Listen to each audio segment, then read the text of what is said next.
बाजार में है आज उतार चढ़ाव का दिन। कुछ अहम सपोर्ट लेवल को तोड़ा भी है और कुछ अहम सपोर्ट लेवल से वापस रिकवर भी हुआ है। तो बड़ा सवाल ये कि बचे हुए 1.5 घंटे में क्या रिकवरी आएगी या बढ़ेगी कमजोरी, और ऐसे में क्या हो आपका ट्रेड। फाइनल ट्रेड में आप सबका स्वागत है। नमस्कार, मैं हूं अनिल सिंह जी। लेकिन आज फेड की बैठक का कम बल्कि प्रॉफिट बुकिंग का थोड़ा सा ज्यादा असर दिख रहा है मार्केट पे। हमने जो 2 दिन से 10,800 को बचाया, आज वो 10,800 एकाएक टूट गया। खैर अभी हम उसके बहुत ज्यादा दूर नहीं है, इसलिए आखिरी घंटे में सवाल वाजिब है कि 10,800 के आसपास हम बंद होंगे, इसके ऊपर या फिर इससे कहीं दूर। तो इसका पूरा जवाब आपको इसी कार्यक्रम में मिल जाएगा। खैर पहले जरा रूपरेखा देखते हैं आज के इस पूरे कार्यक्रम के। खास का है 2 बजे यानी कि जैसे अब शुरुआत कर रहे हैं कार्यक्रम के थोड़े ही मिनट के अंदर आप देखेंगे कि इवेंट्स कौन कौन से हैं। आज के कुछ इंपॉर्टेंट इवेंट्स होंगे, आने वाले इवेंट्स हैं, पूरा ब्यौरा आपको मिल जाएगा। 2:05 पर एक्शन वाले शेयर आपके सामने रखने वाले हैं कि बाजार खुलने के बाद कौन से शेयरों पे खबर आई है। 2:20 पर कमोडिटी मार्केट की स्ट्रेटजी आपके सामने होगी और जैसे ही 2:30 बजेंगे तो BT STT की कॉल्स शुरू हो जाएंगी। आपके सामने कुछ बेहतरीन पिक्स रखेंगे। निफ्टी बैंक निफ्टी को लेकर क्या करना है ये रणनीति आपके सामने होगी। और सुबह से जो जी बिजनेस लगातार आपके सामने पोल के जरिए बता रहा है कि बैंक निफ्टी की वीकली एक्सपायरी कहां होगी, इस तेज उतार चढ़ाव में पोल अभी तक बिल्कुल सटीक साबित हो रहा है, इसका भी विश्लेषण होगा। इन्फोसिस का जन्मदिन आज 25 साल का पूरा होगा इन्फोसिस, तो निवेशकों को क्या गिफ्ट मिला इसका पूरा ब्यौरा। और पैटर्न परफेक्ट में आज एक बेहतरीन शेयर आपके सामने रखने वाले हैं। और 3:05 पर एक सेक्टोरियल खबर आएगी और कल के वादा बयान में कौन से शेयर जाने वाले हैं, तो बैन से बेनिफिट बिल्कुल मत कीजिएगा। 3:10 पर तो एक्शन आज भी पूरा है। बिल्कुल, तो पूरा एक्शन अगले 1.5 घंटे में। लेकिन अब तक का एक्शन भी एक बार आपको बता दिया जाए कि आज दिन भर बाजार ने किया क्या है। हफ्ते भर की शानदार तेजी के बाद आज मुनाफा वसूली आती हुई दिखी है। अमेरिकी फेड की बैठक के बाद जो ब्याज दरें बढ़ी और आगे बढ़ने का जो खतरा है उसने वहां से ट्रिगर किया और उसके बाद धीमे धीमे थोड़ी बिकवाली भारतीय बाजारों में होती हुई दिखी है। और रिकवरी थोड़ी निचले स्तर से आई जरूर है लेकिन बड़ी साइज की नहीं। निफ्टी 11,000 और 10,800 इन 2 लेवल्स पर कॉल्स में दमदार बिकवाली निफ्टी के कॉल्स में होती हुई दिख रही है। 26,450 26,550 के बीच बैंक निफ्टी की वीकली एक्सपायरी की उम्मीद की जा रही है हमारे पोल के मुताबिक, जो कि आज होनी है। और अच्छी बात है कि 26,500 के लेवल को अब तक बैंक निफ्टी ने तोड़ा नहीं है, वहीं से सपोर्ट लिया है। फार्मा शेयरों को छोड़कर सभी सेक्टर्स में बिकवाली है। IT और सरकारी बैंक ये ज़्यादा आज दबाव में आपको नजर आएंगे। ये है बाजार का इस वक्त का हाल। और आइए अब आगे का रुख करते हैं। हमारी पूरी रिसर्च टीम हमारे साथ तैयार है बताने के लिए कहाँ कुछ एक्शन है और आपको कहाँ रखनी चाहिए नज़र। सबसे पहले मानसी से शुरुआत करते हैं और मानसी ये बताने वाली कि कल किन किन इवेंट्स पर आपको नज़र रखनी है। मानसी बताइए कौन सी बड़ी घटनाएं जहां पर नजर आएगी बाजार की। जी बिल्कुल अनिल जी, तो आज से शुरुआत करते हैं। बैंक निफ्टी की वीकली एक्सपायरी है तो इस पर हमारी नज़र रहेगी। इसके अलावा यूरोपियन सेंट्रल बैंक की पॉलिसी बैठक भी आज है तो इस पर भी बाजार नज़र बनाए रखे। और साथ ही अगर नतीजों की बात की जाए तो वक्रांगी तिलकनगर इंडस्ट्रीज़ के Q4 के नतीजे हम आज आते देखेंगे। और इसके अलावा फीफा वर्ल्ड कप का बुखार फिर सर चढ़ कर बोलेगा क्योंकि रूस में आज 21वां फीफा वर्ल्ड कप शुरू होने जा रहा है। आपको बता दें 64 मैच यहां पर खेले जाएंगे और आज शाम 8:30 बजे रूस और सऊदी अरब के बीच पहला मैच होगा। इसके अलावा अगर कल के इवेंट्स की बात की जाए तो बैंक ऑफ जापान की पॉलिसी बैठक का फैसला हम कल ही के इवेंट में आते हुए देखेंगे। और साथ ही मई व्यापार घाटे के आंकड़े भी इसी के साथ हम आते हुए देखेंगे। इसके अलावा अगर बात की जाए TCS पर तो TCS की बोर्ड बाईबैक पर विचार किया जाएगा कल यानी कि 15 जून के दिन। और साथ ही USL के शेयर विभाजन की एक्स डेट है कल। और साथ ही रेस 3 कल शुक्रवार है तो कल रेस 3 रिलीज होगी और उसकी रिलीज के बाद PVR और आइनॉक्स के जो शेयर्स है उसमें हम हो सकता है कि मूवमेंट देख सकते हैं। तो ये सारे अहम ट्रिगर्स हैं जो आज और कल हम देखेंगे। 2-3 शेयरों पे बायबैक विभाजन की खबर है, कल रेस 3 है तो आज कुछ सिनेमा वाले शेयर हमको वापस देखने होंगे। इस सारे के सारे कहीं ना कहीं कुछ एक इवेंट्स हैं जो कि आगे चल के इंपॉर्टेंट बन जाएंगे। खैर पूजा से पहले ये समझ लेते हैं आज के खबरों वाले शेयर कौन से हैं। पूजा बताएं ऐसे कौन से शेयर हैं जिनके साथ न्यूज़ है बाजार खुलने के बाद। जी एलेम्बिक फार्मा से पहले शुरुआत कर लेते हैं। कंपनी को USFDA की मंजूरी मिल गई है और बैक्टीरियल इन्फेक्शन की दवा है जिसके लिए मंजूरी दे दी गई है। और इस खबर के आने के बाद एलेम्बिक फार्मा में करीब 2.5% तक की तेज़ी देखने को मिली थी। अगला स्टॉक है पुंज लॉयड। यहाँ पर खबर आई है कि ICICI बैंक ने जो इंसॉल्वेंसी की अर्जी दी थी कंपनी के खिलाफ और NCLT ने वो जो में पुंज लॉयड के खिलाफ जो अर्जी दी थी उसको एक्सेप्ट कर लिया गया है। माफ़ कीजिएगा, आईसीआईसीआई बैंक की तरफ से जो एनसीईआरटी में अर्जी दी गई है इंसॉल्वेंसी के खिलाफ में, तो इस खबर की वजह से हम देख रहे हैं कि करीब 11% की कमजोरी इस स्टॉक में देखने को मिल रही है, पुंज लॉयड के स्टॉक में। तमाम सीमेंट शेयर आज फोकस में है, ACC, Ambuja, UltraTech, India cement. यहाँ पर खबर आ रही है कि सीमेंट कंपनियों पर नितिन गडकरी का एक बड़ा आरोप है, कार्टलाइजेशन का आरोप लगा दिया गया है। इसके पहले भी एसीसी, अल्ट्राटेक और अंबुजा सीमेंट का नाम आया था और अब फिर से ये पूरा मामला आया है और इस खबर के आने के बाद सीमेंट शेयरों में कमजोरी देखने को मिल रही है। बाजार खुलने के बाद काफ़ी सारे ब्लॉक डील भी हुए हैं, उसकी बात कर लेते हैं। भारतीय इंफ्रा में एक सौदा देखने को मिला है, करीब 35 लाख शेयरों का सौदा हुआ है, 290 रुपये प्रति शेयर के आसपास ही सौदा देखने को मिला है भारतीय इंफ्रा में। इसके अलावा इन्फीबीम में भी एक ब्लॉक डील हुई है, 20 लाख शेयरों की ब्लॉक डील, 152 रुपये प्रति शेयर पर इन्फीबीम के शेयर में ब्लॉक डील देखने को मिली है।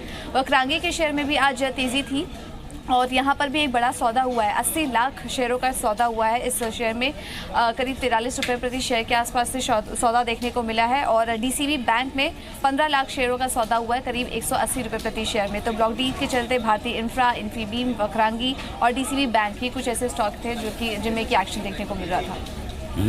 तो बड़े ब्लॉक डील्स का दिन है और एक के बाद एक कई सारे बड़े सौदे होते हुए नजर आ रहे हैं। ये एक एक्शन वाला आज दिन है। सीमेंट कंपनियों के लिए भी खबर थोड़ी सी नेगेटिव, जो खुद मंत्री जी कह रहे हैं कि ये कार्टेलाइजेशन कर रही है, यानी कि आपस में मिलकर 60 गांठ करके दाम बढ़ा रहे हैं। और दूसरी तीसरी बार बोल रहे हैं, एक बार पहले भी नितिन गडकरी ने बोला था कि सीमेंट डरते नहीं क्या ये लोग? नहीं, एक्चुअली उन्हीं से ही डरते हैं। उन्होंने दबंग है हाँ, इस बार वो काफी दबंग हुए। उन्होंने तो पिछली बार तो ये धमकी दी कि अगर आप कार्टेलाइजेशन करोगे मैं विदेश से सीमेंट मंगवा लूंगा। अब मैं अपनी ग्रोथ तो रोक नहीं सकता, अगर आप ज्यादा करोगे तो मैं विदेश से सीमेंट मंगवा। आज भी खबरें आ रही थी कि 40 किलोमीटर प्रतिदिन सीमेंट माफ कीजिएगा सड़क बनाने का उनका इरादा है। और आपको ध्यान होगा नहीं, तो इसलिए उन्हें सीमेंट तो सस्ती चाहिए ही चाहिए। सीमेंट उनको सस्ता चाहिए। और वैसे भी ना अब प्रधानमंत्री सड़क निर्माण जो हो रहा है वो सीमेंट वाली सड़कों का ही हो रहा है। पहले काली सड़क होती थी, अब गाँव के अंदर आप देखेंगे वो सीमेंट वाली सड़कें बनाई जाती है, इसकी ड्यूरेबिलिटी कम से कम 20 साल होती है। तो ये जो सीमेंट कलर भी बेहतर है, कलर भी बेहतर है, काला नहीं है, काला नहीं है।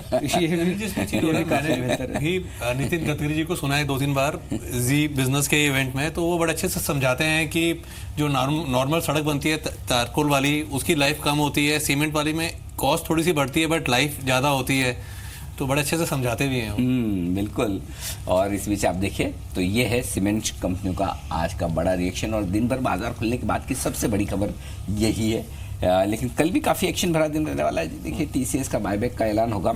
हम तो आपको कल ही समझा चुके हैं कि बायबैक में 100% आपको मिलने वाला है। आप बताइए, जान ही चुके हैं कि क्या होने वाला है। नो रॉकेट साइंस है ना, 2% आशियर। हाँ, वो तो होना ही है।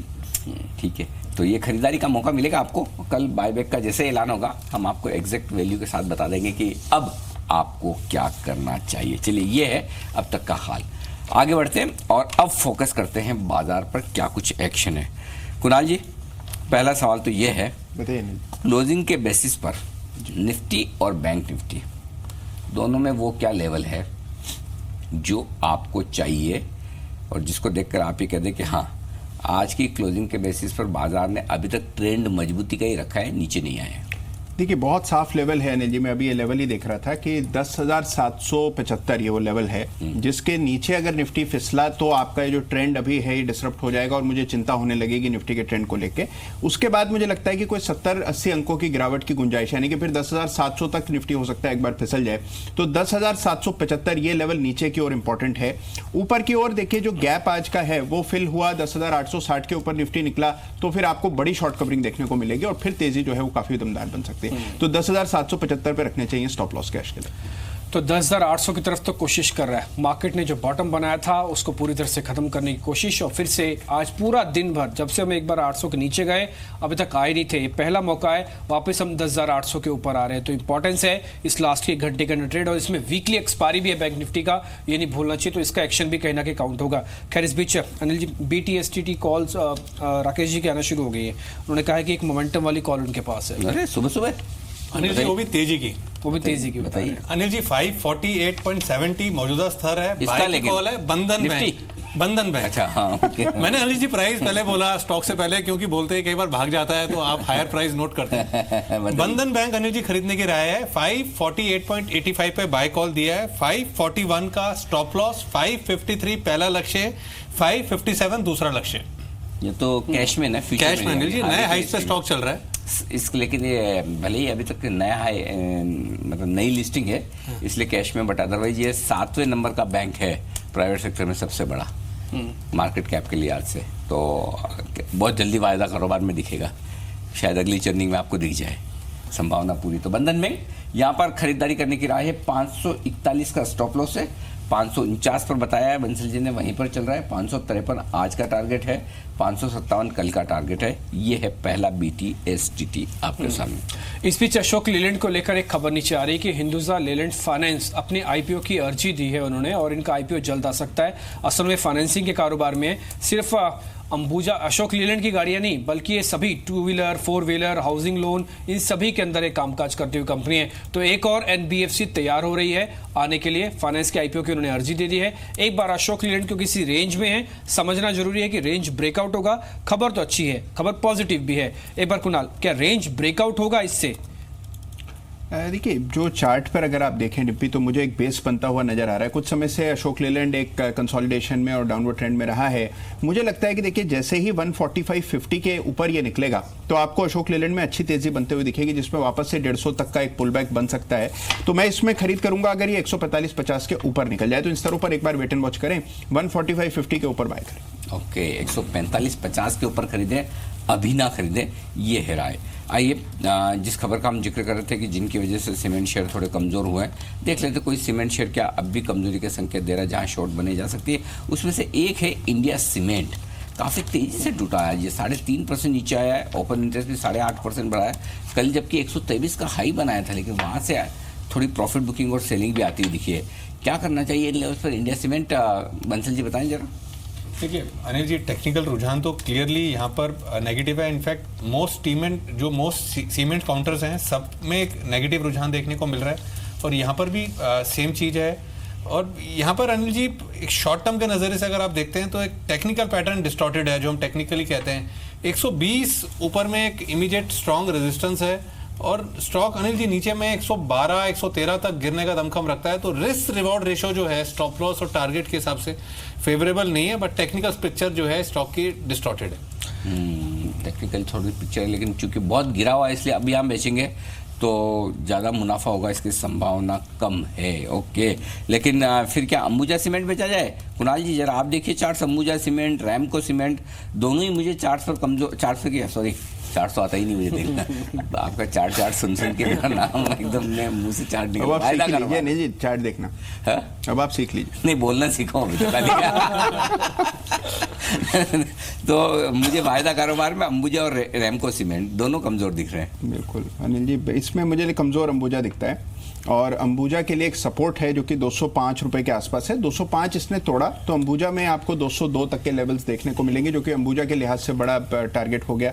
तो मुझे लगता है 202 तक फिसल जाएगा, 205 के नीचे अग्रेसिवली शॉर्ट करना चाहिए। जिस सेक्टर में कहा जाता है बिल्कुल जान नहीं है, पिछले 3 दिन से सबसे ज्यादा जान वाला सेक्टर वही है, वह फार्मा। आज भी आप फार्मा के अंदर देखेंगे डीवी स्लैब, भाई आज छठा दिन हो गया, नहीं 5वां दिन है, 5वां दिन हो गया। हाँ, सन फार्मा की जब से खबर आई है उसके बाद से तो तस्वीर बदली जा रहा है। 5 दिन से फार्मा स्टॉक, आज मेरी भी हिम्मत नहीं हुई कि फार्मा फिर से दूं। आज मैंने कहा अब तो रुकेगा।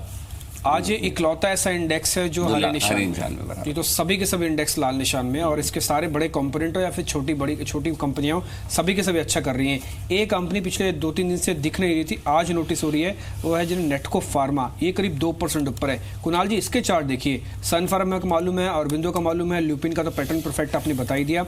नेटको के अंदर क्या करना है? देखिए, नेटको में डिप्पी एक 820 की रेजिस्टेंस है और 815 का भाव है। आज भी आप देखिए 820 तक ये गया, लेकिन उन स्तरों पर टिका नहीं, यानी कि वहां पर बिकवाली का दबाव अच्छा खासा है। तो एक बार ये 820 को निकाल जाए तब इसमें कंफर्ट आएगा कि इसको खरीदा जाए, और 820 इसने निकाला तो फिर इसमें बड़ी तेजी की गुंजाइश है, जगह बहुत है ऊपर की ओर, और मुझे लगता है कि 880 तक भी चला जाएगा, लेकिन 820 के ऊपर ब्रेकआउट आने पर ही बाय करना चाहिए। इसलिए इंपॉर्टेंट था आपसे पूछना, 880 820 आप एक बार कह रहे हैं कि निकल जाए, इस पर ध्यान रखें। हालांकि अभी 5 रुपए की इंपॉर्टेंस इसके 50 रुपए कमाने के लिए ज्यादा है, इसलिए पहले 5 रुपए को आने दीजिए, फिर 50 रुपए के बारे में बात करेंगे। फिलहाल तो एक बार 5 रुपए आ जाएं। जुबिलेंट फूडवर्क एक और ऐसा शेयर जो आज थोड़ा ठीक ठाक फिर से गति पकड़ रहा है। ये लगातार चलने वाला शेयर है, इसलिए स्ट्रेंथ जानना बहुत जरूरी है। राकेश जी जरा इसके चार्ट भी देखिए, जुबिलेंट के तो डिम्पी टेक्निकल जो पिक्चर है वो अच्छी है। इनफैक्ट इस खराब माहौल के अंदर भी ये वो स्टॉक है जिसमें बिल्कुल भी टेक्निकल डिस्टॉर्शन नहीं है। अगर आज डिम्पी सुबह मार्केट ठीक होता तो मैंने सुबह ही इसमें इंट्राडे कॉल दिया होता। टेक्निकली 2655 जो है स्टॉक का एक अच्छा सपोर्ट है। इस स्टॉप लॉस के साथ 2655 के स्टॉप लॉस के साथ स्टॉक एक अच्छा बाय है। और टेक्निकली मुझे लगता है 2755 2760 एक लक्ष्य यहाँ पर शॉर्ट टर्म में देखने को मिल सकता है। तो ये है बात। जुबिलेंट फूड 2700 के पार निकल गया, गजब पर काफी क्या रनअप चल रहा है। इस बीच एक और सेगमेंट जो आज आपने पार्टी शुरू में दिया था वो था MMTC STC। आप दोनों के जरा एक बार चार्ट देखिए, 6% इस समय MMTC दिन के ऊपरी स्तरों पर, STC को देखिए करीब 9% ऊपर आ चुका है शेयर। और दोनों के अंदर टाइमिंग का पता नहीं ऐसा क्या है कि 2 बजे के आसपास इन शेयर में कुछ ना कुछ होने लगता है। पिछले 3 दिन से ऐसा हो रहा है। और आज MMTC तो सुबह सुबह हमने आपको सुबह फास्ट मनी में बताया था, बाद में पार्टी वाले शेयर्स में भी शामिल हुआ। इसके अलावा ड्रेजिंग कॉर्पोरेशन, बालमेर लॉरी, ये सभी के सभी शेयर्स इस समय वापस दिन के ऊपरी स्तरों पर है। जब को ध्यान है, जब एविएशन की कल खबर आई थी तब हम विनिवेश की बात बोल रहे थे कि अब आप इन कंपनीज को मिस नहीं कर सकते। सही बात। सरकार को 74,000 करोड़ रुपए का विनिवेश का टारगेट पूरा करना है। पहले सोच के बैठे थे कि एयर इंडिया से पैसे आ जाएंगे, अब तो आ नहीं रहे। अब कहां से पैसे आएंगे? इनसे पैसे आएंगे, क्योंकि 31 अगस्त तक इनको अपना हिस्सेदारी को कम करना है। और सब कुछ तो तैयार ही है, बस सरकार को मंजूरी देनी है और पैसे आना शुरू हो जाएंगे। और इस समय ये एक और अच्छी चीज है कि मार्केट वाला जो एंगल आप बता रहे थे कि इस समय बाजार में अगर पैसा जुटाया जाए तो सबसे बेहतर होगा। एक और शेयर भी है हिंदुस्तान कॉपर, आप इसका भी ध्यान रखिए। इसका QIP सरकार जल्द ही ओपन कर सकता है, मंजूरी मिली हुई है लेकिन ओपन होना है। और इस समय कॉपर के प्राइसेस 6 साल के ऊपरी स्तरों पर है। तो ये 2-3 ऐसे शेयर हैं जो कि इस समय दिन के बेहतरीन स्तरों पर रीजनिंग के साथ है। ये बिल्कुल, ये ऐसे नहीं चल रहे हैं शेयर। आज सुबह ये तमाम स्टॉक्स जो हैं ये बड़े एक्शन में आते हुए दिखे हैं और ये एक्शन चलते हुए दिख रहे हैं। और एक स्टॉक आपने बताया नहीं, BSE, बॉम्बे स्टॉक एक्सचेंज, वो भी मैं आपको बता दूं। आज सुबह सुबह हमने इसके बारे में आपको बताया था और उसके बाद से इसके अंदर मोमेंटम है। आज दिन भर में भले बाजार ऊपर से कमजोर हुआ लेकिन इस शेयर ने किसी तरह के अपने मोमेंटम को लूज नहीं किया और आज ये भी करीब 10 रुपए की मजबूती के साथ अभी भी बना हुआ। तो सरकारी बैंक और साथ ही बाजार का जो एक्शन उससे जुड़ा हुआ शेयर बॉम्बे स्टॉक एक्सचेंज ये आपके साथ चल रहा है। एक बार कुणाल जी जरा STC के चार्ट देखिए आप, क्योंकि अगर MMTC और STC का मर्जर हुआ ना तो STC का ज्यादा बड़ा बेनिफिट है, क्योंकि 16% मार्केट कैपिटल STC का बनता है। तो इसके निवेशकों को ज्यादा हाथ में पैसे आएंगे बजाय MMTC के। देखिए, काफी वक्त बाद डिम्पी दोबारा से कुछ इसमें इंप्रूवमेंट होने लगा है चार्ट पर। हालांकि देखिए ऐसे कई बार ऐसे ब्रेकआउट्स इसमें आए हैं जो कि फिजल आउट होते रहते हैं, तो इसी वजह से थोड़ा सा कॉशियस यहाँ पर हो जाना चाहिए। लेकिन एक बार ये काउंटर 180 को निकाल जाएगा तो मुझे लगता है कि STC में आपको 1 वे रैली देखने को मिलेगी। 180 एक बहुत बड़ी अड़चन है। अगर आप वो देखें तो वैसे तो 10% की या 8% का डिफरेंस है अभी मौजूदा। एक स्टॉप लॉस 160 पर रखें, 180 पहला टारगेट होगा। 180 पर एक बार के लिए मुनाफा वसूली करें। 180 निकल गया तो फिर इसमें बड़ी तेजी बनेगी। 180 निकलना चाहिए। और MMTC में उसके भी देख ही होने लगे आज चार्ट जो सुबह से मजबूत है। बंसल जी तो सुबह भी 38 का स्टॉप लॉस दिया था ना, 36 का दिया था, 44-45 का टारगेट है। अनिल जी तब तो रेट भी नीचे थे, वहां से 2 रुपए नीचे का रेट। हाँ, ये तो वापस अभी पिछले 10-15 मिनट में और मजबूत होने लगा है। देखिए पहले तो मजबूत उसी वक्त हुआ था 9:15 9:10 बजे के आसपास, 10:15 बजे के आसपास ये 5% था। उसके बाद दिन भर की रेंज बनाए रखा, अभी 9%, 8-8.5% हो चुका है। तो 3.5% गेन अभी अभी जोड़ा इस शेयर के अंदर। ये आवरली चार्ट आपके सामने है, ये 38 से 39.85 ये अभी अभी हुआ है। बंसल जी का सिग्नल आया भाई। हाँ अनिल जी मेरा दूसरा बाय कॉल है। बाय कॉल है, अच्छा। इसमें अनिल जी टारगेट आप वाले हैं, बड़े वाले। रिलायंस इंडस्ट्रीज अनिल जी खरीदारी की राय है और मुझे लगता है छोड़ना नहीं चाहिए। सुबह भी अनिल जी कॉल दिया था, ये कल भी कॉल दिया था, बट आज वोलेटिलिटी में BTST का तो स्टॉप लॉस ट्रिगर हुआ। जो सुबह कॉल दिया था वो इंटैक्ट है। और आज के अनिल जी इसके प्राइस बिहेवियर में खास बात हुई है, कल के लोस के नीचे निकला और अब कल के हाइस के ऊपर निकल रहा है। टेक्निकली एक ब्रेकआउट है। 988 का एक स्टॉप लॉस लगाना चाहिए। 1025 अनिल जी पहला टारगेट है, 1040 दूसरा टारगेट है। स्टॉप लॉस थोड़ा नजदीक नहीं करेंगे? 20 रुपए दूर है, चलेगा? अनिल जी अभी मार्केट शुरू हुआ है, 3 बजे तक रिव्यू करेंगे। टारगेट्स भी अनिल जी बड़े दिए हैं। यहाँ से पहला टारगेट भी 15 रुपए ऊपर का दिया है मैंने। 15 रुपए ऊपर का टारगेट, 20 रुपए नीचे का स्टॉप लॉस। नहीं अनिल जी, पहला टारगेट, दूसरा टारगेट पे स्टेप लगाऊंगा आपसे, पहले टारगेट पे नहीं बोलूंगा। चलिए ठीक है, तो हम एंड में फिर से रिव्यू कर लेंगे ये ठीक है या इसमें कुछ बदलाव करने की ज़रूरत है। देखिए आपको सबसे पहले हमने जी बिजनेस में बताया था कि अशोक लेलैंड हिंदुजा ग्रुप की जो कंपनी है, अशोक लेलैंड फाइनेंस का IPO आ रहा है, 500 करोड़ रुपए जुटाएगी। तो ये खबर आपको 15 मिनट पहले दे दी गई। 15 मिनट पहले दी ना आपने? जैसे आई है वैसे 15 मिनट हो चुके होंगे। 15 मिनट हो चुके हैं। तो सबसे पहले खबर आपको जी बिजनेस पे ही मिलती है। ये निश्चिंत रहे आपको। और ऑलरेडी उस पर कॉल भी दे चुके हैं, कॉल भी दे दिया, कुणाल जी दे चुके हैं। तो कहीं इधर उधर जाने की देखने की जरूरत नहीं। अगर आपको 10 मिनट 15 मिनट 20 मिनट पहले खबर चाहिए दूसरे चैनल से, तो क्या करना है? तो जी बिजनेस ही देखना है और सिर्फ यही देखना, और एक ही चीज करनी है, बस पैसा ही बनेगा और वही बनना चाहिए। बिल्कुल। तो मृत्युंजय भी इसमें जुड़ चुके हैं, वो भी पैसे बनाने की बात बोल रहे हैं, लेकिन कुणाल जी कुछ कहना चाहते हैं इस बीच? मृत्युंजय के पास जाएं उससे पहले। देखिए अनिल जी, आज राकेश जी पहले से कॉल देने लगे हैं समय से पहले, तो मैंने कहा मैं भी पीछे नहीं रहता हूं, तो मेरी भी एक कॉल नोट कर लीजिए। बिल्कुल लाइए। बताइए। तो देखिए मेरे राय है कि अडानी एंटरप्राइजेस मौजूदा स्तरों पर बाय करना चाहिए। वाह। इसमें देखिए एक पैटर्न बना है, बुलिश असेंडिंग ट्रायंगल इसके इंट्राडे चार्ट्स पर बना है, इसलिए मौजूदा स्तरों पर बाय की राय है। 131 पर स्टॉप लॉस रखना होगा, फ्यूचर्स का लेवल है 134 पहला टारगेट है, 136 कल तक का लक्ष्य है। एक बार आप वापस शेयर अडानी एंटरप्राइजेस, ठीक है, ठीक है। 131 पे आपने खरीदारी की राय दी, 131 स्टॉप लॉस है, 134 पहला टारगेट है, दूसरा टारगेट 136 दूसरा 136 दूसरा टारगेट। ये तो मेरे रडार पे भी कब से चल रहा है। अच्छा, अब भागा है ये। मैं तो कल से बोल रहा हूँ, 3 दिनों से, 2-3 दिनों से बोल रहा हूँ चलना है चलेगा। मैंने कल आपका पार्टी शुरू वाला शेयर ही हाँ, अडानी तो पार्टी शुरू हुई। यस, कुणाल जी सही टाइम पे पकड़ा है आपने। और सबसे बड़ी बात बताओ इसमें मजे की बात क्या है, ओपन इंटरेस्ट 17%, 21.5 लाख शेयरों से जुड़ा है। तो इस ढीले बाजार में कौन कूद कर ले रहा है, ये बड़ी चीज है ना, ये इंपॉर्टेंट है। इंटरेस्टिंग है। अडानी एंटरप्राइजेस तैयार है तेजी के लिए, इसमें कोई डाउट नहीं। ओके, तो ये एक बढ़िया स्टॉक आपके सामने। मृत्युंजय हमारे साथ तैयार है और मृत्युंजय से पूछते हैं कि आज कमोडिटी बाजार में एक्शन कहाँ है, बताइए। आज अनिल जी कमोडिटी मार्केट में भी अच्छा खासा मुनाफा कारोबारियों को मिल रहा है, क्योंकि खबर यह है कि आज से मानसून की रफ्तार पर थोड़ी सी ब्रेक लगता हुआ दिख रहा है और करीब हफ्ते भर तक मानसून की रफ्तार धीमी रहेगी। इसका इम्पैक्ट ये हो रहा है कि आज एग्री मार्केट में तेज़ी का माहौल बना हुआ है शुरुआती दौर से ही, और हमने देखा है कि जो तमाम एग्री के जो काउंटर थे जो पिछले दिनों दबाव में ट्रेड कर रहे थे, उसमें कहीं ना कहीं रौनक लौटती हुई दिख रही है। तो क्या ऐसे में अभी भी मौजूदा भाव पर भी खरीदारी का मौका बना हुआ है, ये बताने के लिए हमारे साथ फोन लाइन पर हैं मनोज कुमार जैन, जो कि इंडिया निवेश के डायरेक्टर हैं, हमारे साथ जुड़े हैं। मनोज जी, स्वागत है आपका। मानसून को लेकर खबर यह है कि हफ्ते भर तक मानसून की रफ्तार थोड़ी धीमी रहेगी, ये मौसम विभाग ने कहा है। अब ऐसे में जो मानसून सेंसिटिव कमोडिटी हैं, ग्वार, सोयाबीन, चना, इन तमाम काउंटर के ऊपर अभी बिल्कुल ताज़ा भाव पर आपका व्यू क्या है? नमस्कार मृत्युंजय।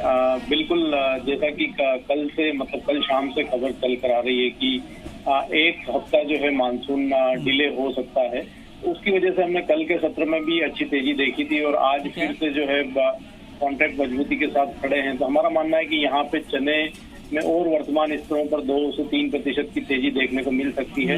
गंवार में भी लगभग 60 से 70 रुपए की तेजी देखने को मिल सकती है। सोयाबीन में हालांकि इंटरनेशनल जो संकेत वो कमजोर है, तो उसकी वजह से अगर कोई मजबूती देखने को मिलती है तो वहाँ पे फिर से बिकवाली की अपॉर्चुनिटी। ओके, तो आप कह रहे हैं कि ग्वार में, चने में खरीदारी का मौका है, लेकिन सोयाबीन में भी बाइंग करने से बचे क्योंकि ग्लोबल फंडामेंटल कमजोर हैं। एक और सवाल आपसे मनोज, गोल्ड और सिल्वर में फेड के फैसले के बाद गिरावट की वजह तेजी आ गई, गिरावट की जगह तेजी आ गई है। 167 रुपए ऊपर है MCX पर गोल्ड, और चांदी में शानदार तेजी, 430 रुपए की मजबूती। इस तेजी के पीछे वजह क्या है और ये तेजी कितनी टिकाऊ लगती है आपको? बिल्कुल, जो फेड ने ब्याज दरें बढ़ाई है, लेकिन उसके साथ में एक और चीज ये निकल कर आई है कि जो इन्फ्लेशन है यूएस में वो भी बढ़ा है, और उसकी वजह से हमने जो डॉलर इंडेक्स में जितनी तेजी आनी चाहिए थी उतनी आते हुए नहीं देखी। तो उस लिहाज से गोल्ड और सिल्वर में जो है तेजी देखने को मिली है। गोल्ड के मुकाबले सिल्वर की जो तेजी है वो टिकाऊ लगती है, और मेरा मानना है कि यहाँ पे 41,600, 41,800 तक के लेवल जो है देखने को मिल सकते हैं। तो कहीं भी निचले स्तरों पर अगर 41,000 से 41,050 के रेंजेस में भाव देखने को मिले तो वहां पे खरीदारी की रणनीति करना चाहिए। ठीक है, चलिए शुक्रिया आपका मनोज। तो 41,600 के लक्ष्य के लिए आप 41,050 के भाव पर चांदी में खरीदारी कर सकते हैं। तो आज ना सिर्फ एग्री में बल्कि नॉन एग्री कमोडिटी में भी अच्छा खासा मुनाफा यहाँ पर मिलता हुआ दिख रहा है। बाजार आज एक्शन से भरपूर है जी। और 2:30 बजने वाले हैं और इससे पहले कि हम हमारी ट्रेडिंग स्ट्रेटेजी तैयार करें आखिरी 1 घंटे के, और आज तो इसलिए भी इम्पोर्टेंट है वीकली की भाई, आज तो वीकली एक्सपायरी, लेकिन उससे पहले HAL ये जो हाल ही की लिस्टिंग सरकारी कंपनी है हिंदुस्तान एरोनॉटिक्स लिमिटेड, इसके 1.5 लाख शेयरों का सौदा हुआ है 954 रुपए के दाम पर। ये एक ब्लॉक डील होती हुई दिखी, थोड़ी सी नीचे की प्राइस में हुई, इसलिए 0.5% ये कमजोर आपको नजर आएगा। तो ये एक स्टॉक है जो थोड़ा सा दबाव में आपको इस वक्त दिखेगा, राइट? बिल्कुल, इसके बारे में थोड़ा समझ भी लेते हैं। तो HAL के अंदर एक्चुअली करना क्या चाहिए, जितने भी चार्ट हैं कुणाल जी, खैर इस पे चार्ट ज़्यादा नहीं बने होंगे, लेकिन क्या उससे बताया जा सकता है कि शेयर का बेस है, ये जो ब्लॉक डील है इसकी इंपॉर्टेंस है, ये 954 इंपॉर्टेंट है? देखिए डीपी बहुत ही सीमित चार्ट का डेटा है, तो उसके आधार पर ये बेस है, ये कहना थोड़ा कठिन है, क्योंकि ये लेवल्स पहले कभी इसमें आए नहीं हैं। लेकिन अगर बहुत शॉर्ट टर्म चार्ट्स देखें, इंट्राडे शॉर्ट टर्म, तो मुझे लगता है कि 960 के आसपास कुछ सपोर्ट है, और उछाल में रेजिस्टेंस 990-95 के आसपास दिखती है। ठीक है, ये HAL का शेयर अब आपके सामने, अब ये तेजी के साथ ऊपर आ चुका है। थोड़ी देर पहले तो लाल निशान में था, लेकिन अब करीब 1.5% तक की तेजी। अनिल जी, सबसे पहले एक खबर और इसका रिएक्शन आप देखिए, स्ट्रॉन्ग मूव है, आगे तो अभी लाल में था। हाँ, और अभी 955 था ना, 15 रुपए ऊपर आया है उसी समय की देर थी। आप एक बार आवरली चार्ट दिखाएं, इंटरडे में तो पूरे दिन का दिखेगा ना, आप एक बार आवरली दिखाइए। ये 950 से 985 तक की अभी गति इसने पकड़ी है, ये 11-12 रुपए की मजबूती है। क्या भाग रहा है, इसलिए सबसे पहले खबर और उसका एनालिसिस भी सबसे पहले यही दिख रहा है आपको। हाल ही में इशू आया था, सरकारी कंपनी है और एविएशन से जुड़ी हुई कंपनी है, तो थोड़ा महंगा था, लेकिन उसके बावजूद इशू के बाद शुरुआती लड़खड़ाहट के बाद शेयर चल पड़ा है भी धीमे धीमे, और शायद ये होगा कि ब्लॉक डील होने के बाद सेलिंग प्रेशर कम हो जाता है। हाँ नहीं, लेकिन HAL को लेकर आपने शायद एक कहा कि इन्वेस्टर्स को एक बार इसमें बने रहना चाहिए, ऐसा कुछ नहीं, मेरी राय IPO के वक्त अवॉइड की थी। और उसके बाद लिस्टिंग भी नीचे ही हुई। अच्छा, अच्छी खासी नीचे लिस्टिंग हुई। अब मुझे एग्जैक्ट तो इशू प्राइस याद नहीं है अभी कि क्या था, लेकिन हाँ इशू उसके बाद फिसल गया था, अच्छा फिसला था, लेकिन हो सकता है एक बार वैल्यूएशंस करेक्ट होने के बाद ठीक है फिर से। लेकिन इस ब्लॉक डील का इम्पैक्ट तो खैर पड़ता हुआ दिख रहा है। एक शेयर जिसमें अभी भी थोड़ी सी गति बनती हुई दिख रही है, वो है आगार्शी मोटर। ये 2 से 2.5% शेयर अभी एकदम से तेज हुआ विद वॉल्यूम। एक बार कुणाल जी आप इसके चार्ट चेक किए, आगार्शी मोटर, ये DC मोटर बनाने वाली कंपनी है, अच्छी ग्रोथ इसके अंदर। मोटर? हाँ, DC मतलब डायरेक्ट करंट मोटर। अच्छा, AC मोटर और DC मोटर ये तो कोई दिल्ली और पंजाब का आदमी बता सकता है। DC मोटर तो मैं जिंदगी में कभी इतनी रिसर्च ना कर पाऊँ लिपि जितनी तुमने की है। नहीं एक्चुअली क्या ना, इसमें अब 2 तरीके, जहाँ पे आपको पता है कभी टेलीफोन की लाइन नहीं जाती क्योंकि उसके अंदर डायरेक्ट करंट चल रहा होता है। कभी अब जो ट्रेन की जो ऊपर टेलीफोन की लाइन में करंट नहीं, कहने का मतलब जिसके जो बिजली की सप्लाई होती है वो अल्टरनेटिव करंट की तरह नहीं होती है। AC होता है और DC होता है। AC करंट आपको लगेगा तो आपको झटके से आप बाहर आ जाएंगे, लेकिन अगर आपको DC करंट लग गया तो आप छूटेंगे नहीं, इसलिए चिपक जाता है, वो चिपक जाएगा। एक तो ये है, और दूसरा क्या है, जहाँ पे क्रूशियल मैटर होते हैं वहाँ पे जहाँ पे एसेंशियल सर्विस, वहाँ पे जो बिजली की सप्लाई होती है वो DC होती है। अच्छा। जैसे रेलवे में जो इलेक्ट्रिसिटी चल रही थी वो DC चलती है। पढ़ाई का बैकग्राउंड क्या है? साइंस पढ़ी? साइंस का तो मैं स्टूडेंट रहा, कॉमर्स का स्टूडेंट रहा। कॉमर्स का तो मैं भी रहा हूँ, मैंने बिल्कुल इतनी नॉलेज है ही नहीं बिल्कुल। मेरी ये थोड़ा सा बहुमुखी प्रतिभाएं हैं। अरे आज मालूम है एक चीज और बड़ी भारी पता चली हमको, आप लोग सोच भी नहीं सकते हो, डिम्पी को देख के विश्वास भी नहीं करोगे, मैंने भी नहीं किया, अभी तक नहीं किया, मैं एक्चुअली करवा के विश्वास करूंगा। डिम्पी या अपने रिले रेस में नेशनल चैंपियन रह चुके हैं। अरे 4x100 मीटर का मैं रिले में उसमें था रेस में, और तो करवा के क्या कैसे चेक करेंगे जी? दौड़ा के अरे फंडा क्लियर है। और कैसे जाए कोई आदमी, कल रेस नहीं लगवा देंगे क्यों? कल दिन भी अच्छा लगी है, कल दिन भी अच्छा मौका भी है, दस्तूर 2 लोग एक साथ दौड़ेंगे। सही बात। रेस में सलमान और बाकी हमारे यहाँ डिम्पी। नहीं ये गजब है। ये कौन से साल में दौड़ लगी है डिम्पी? ये 2000 मैंने 12th की थी, तो उससे पहले ही था, मतलब 99-98 की बात बता, आज से करीब 10-12 साल पहले, 15 साल पहले। क्या बात है, बहुत ही बढ़िया। अच्छा हाँ, तो आप क्या कुछ करंट पास कर रहे थे? आगार्शी मोटर्स के बारे में बात कह रहा था कि कुणाल जी रेस के चार्ट देखिए आप। आगार्शी मोटर्स, हाँ ये बताइए, इस स्टॉक में क्या कुछ एक्शन हो रहा है? स्टॉक तो बहुत बढ़िया है, थोड़ा सा लिक्विड है, लेकिन देखिए इसमें दिक्कत ये है कि एक रेजिस्टेंस मुझे नजर आ रही है डिम्पी, ये 765 के आसपास है। ये लेवल निकल जाएगा तो फिर इसमें 840 तक का मोमेंटम बनेगा।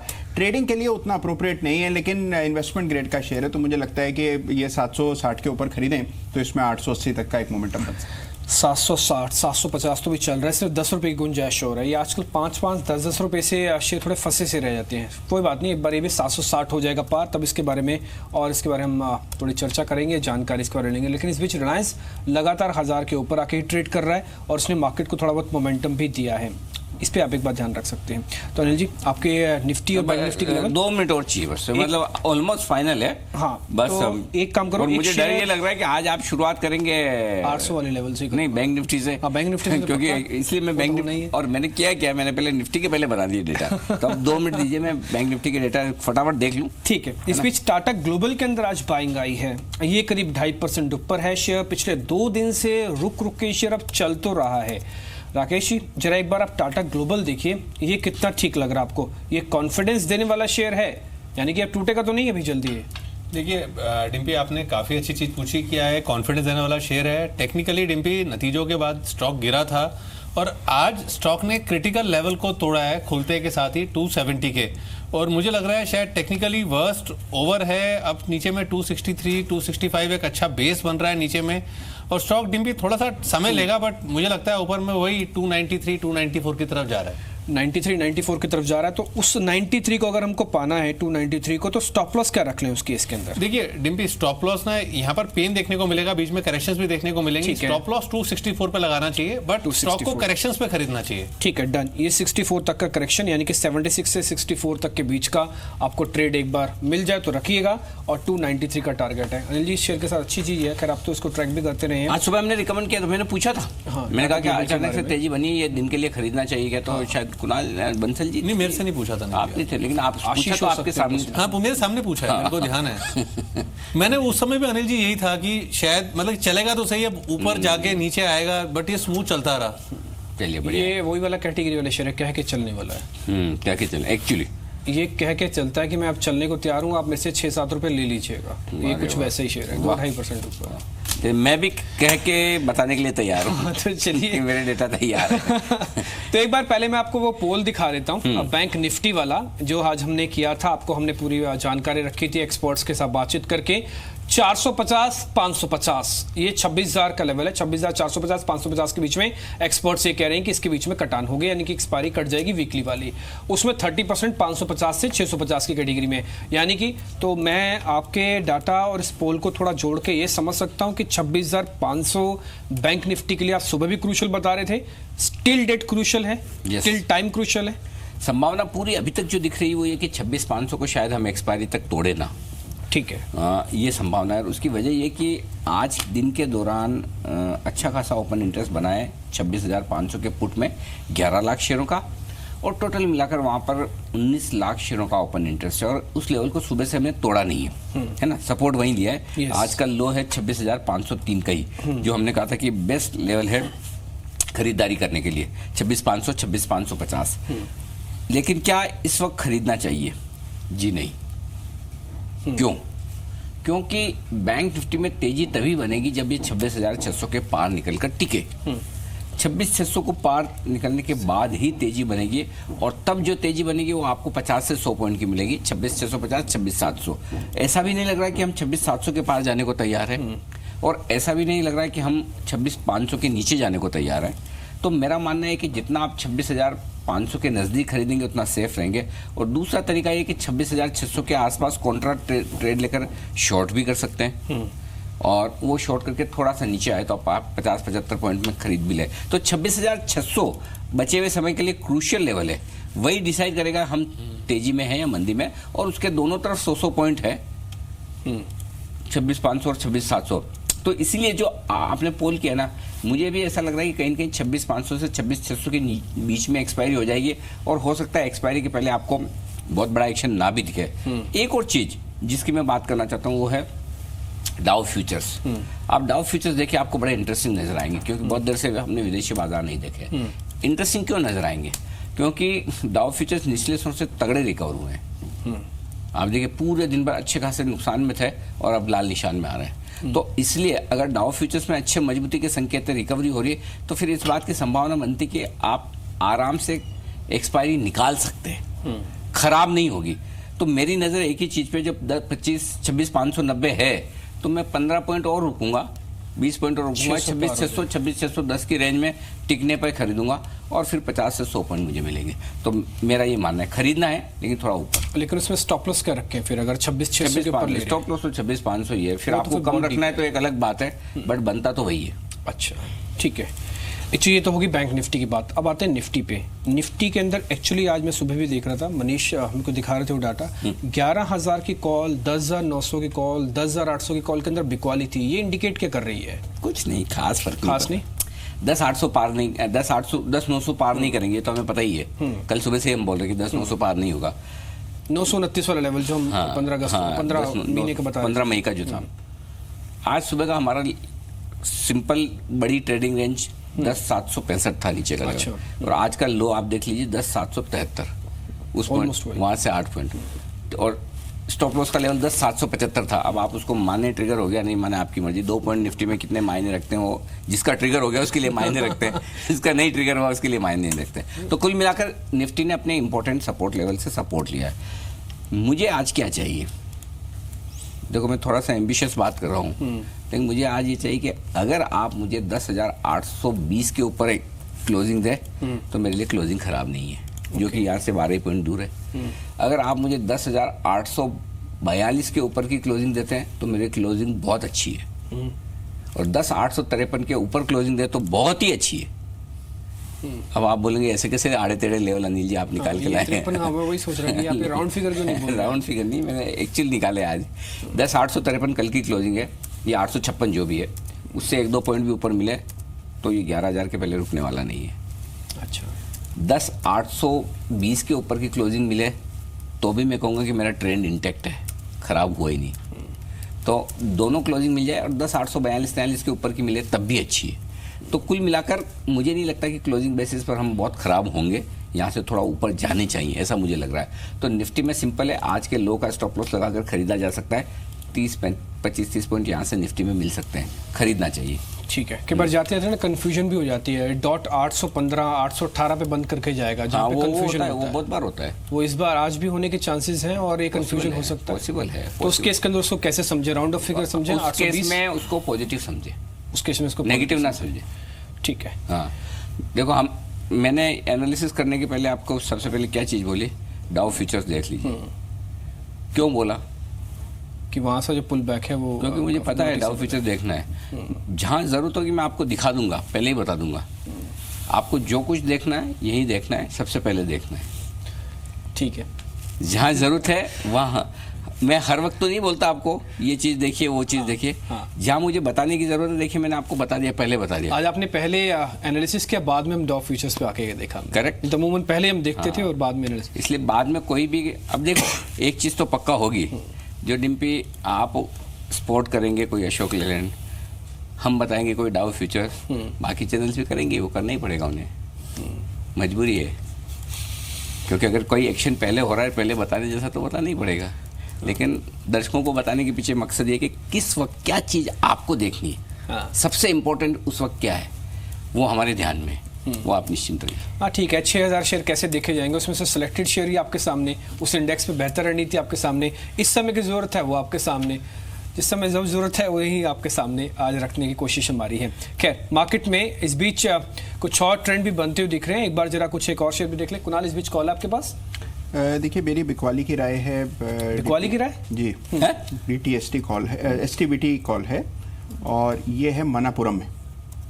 देखिए मनापुरम में एक ब्रेकडाउन आता हुआ डिम्पी नजर आ रहा है मुझे। तो आपने पहले भी बताया था ना, ब्रेकडाउन वाला शेयर है, पैटर्न परफेक्ट के अंदर हमने शायद मन्नापुरम अरे हाँ, तब बजाज फिनसर्व को और मन्नापुरम को हमने अगेंस्ट में रखा था बिल्कुल सही टिप्पी। और मन्नापुरम में देखिए ये तो BTST कॉल है शॉर्ट टर्म, तो इसका जो लक्ष्य है वो 104 रुपए का पहला टारगेट है, दूसरा टारगेट 103 रुपए का है, जो मुझे लगता है कि आज या कल में आना चाहिए।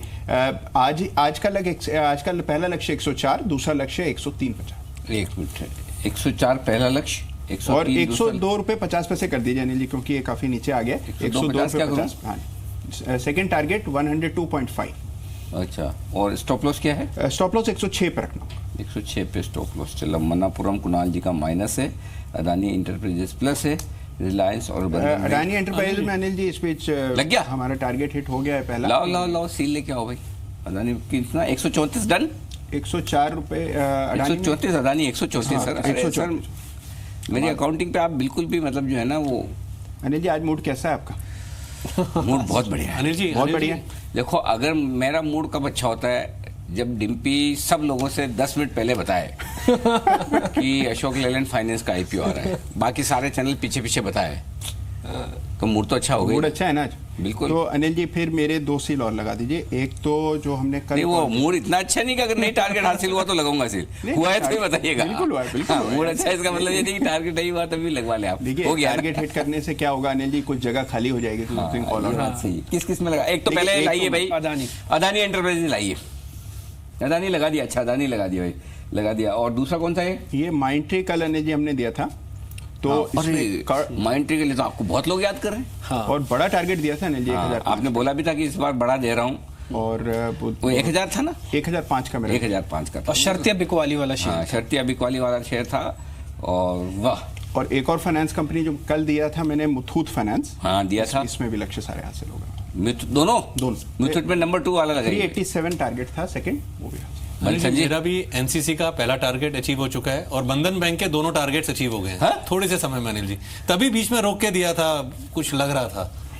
दूसरा टारगेट भी अनिल जी अचीव हो गया। यार आप लोग कैसे करते हैं? मैं तो ये सोचता हूँ बड़ा भारी काम है यार। Target 1 hit Anil ji NCC में। एनसीसी 1 का 2 1 एनसीसी पे 1 नंबर लाइए भाई, वापस एनसीसी लाइए 1 नंबर, और बंधन बैंक पर लगाइए 2 नंबर।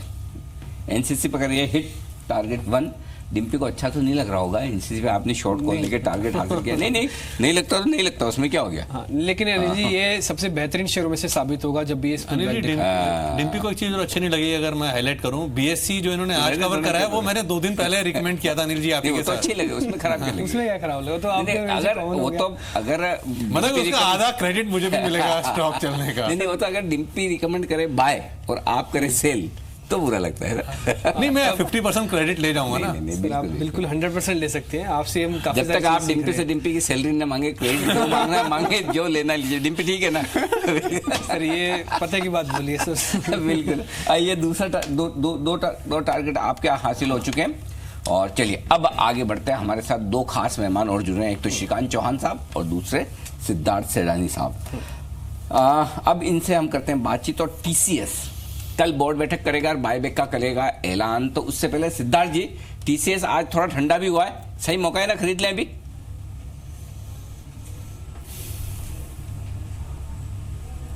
बिल्कुल अनिल जी, एक अच्छा मौका मिल रहा है टीसीएस जैसे दिग्गज कंपनी में खरीदारी करने की, और हम मानते हैं कि बाईबैक में भी एक अच्छा विकल्प बन सकता है आपको कमाने का। पर किस हिसाब से अरेंजमेंट आता है, कितने रुपए का बाईबैक रहेगा, क्या रिटेल के लिए रहेगा, ये सब पता चलेगा 15 तारीख को। तो हम मानते हैं कि टीसीएस खरीदारी करके चल सकते हैं, एक अच्छा दिग्गज है आईटी स्पेस में।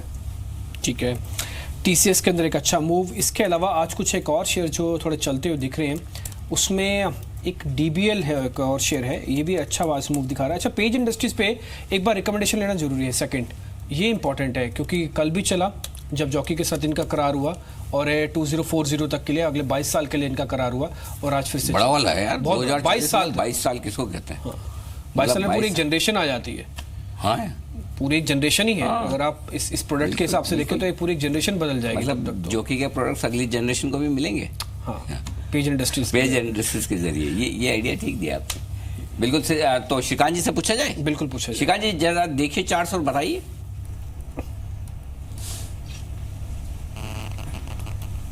Good afternoon Anil ji. जी सर।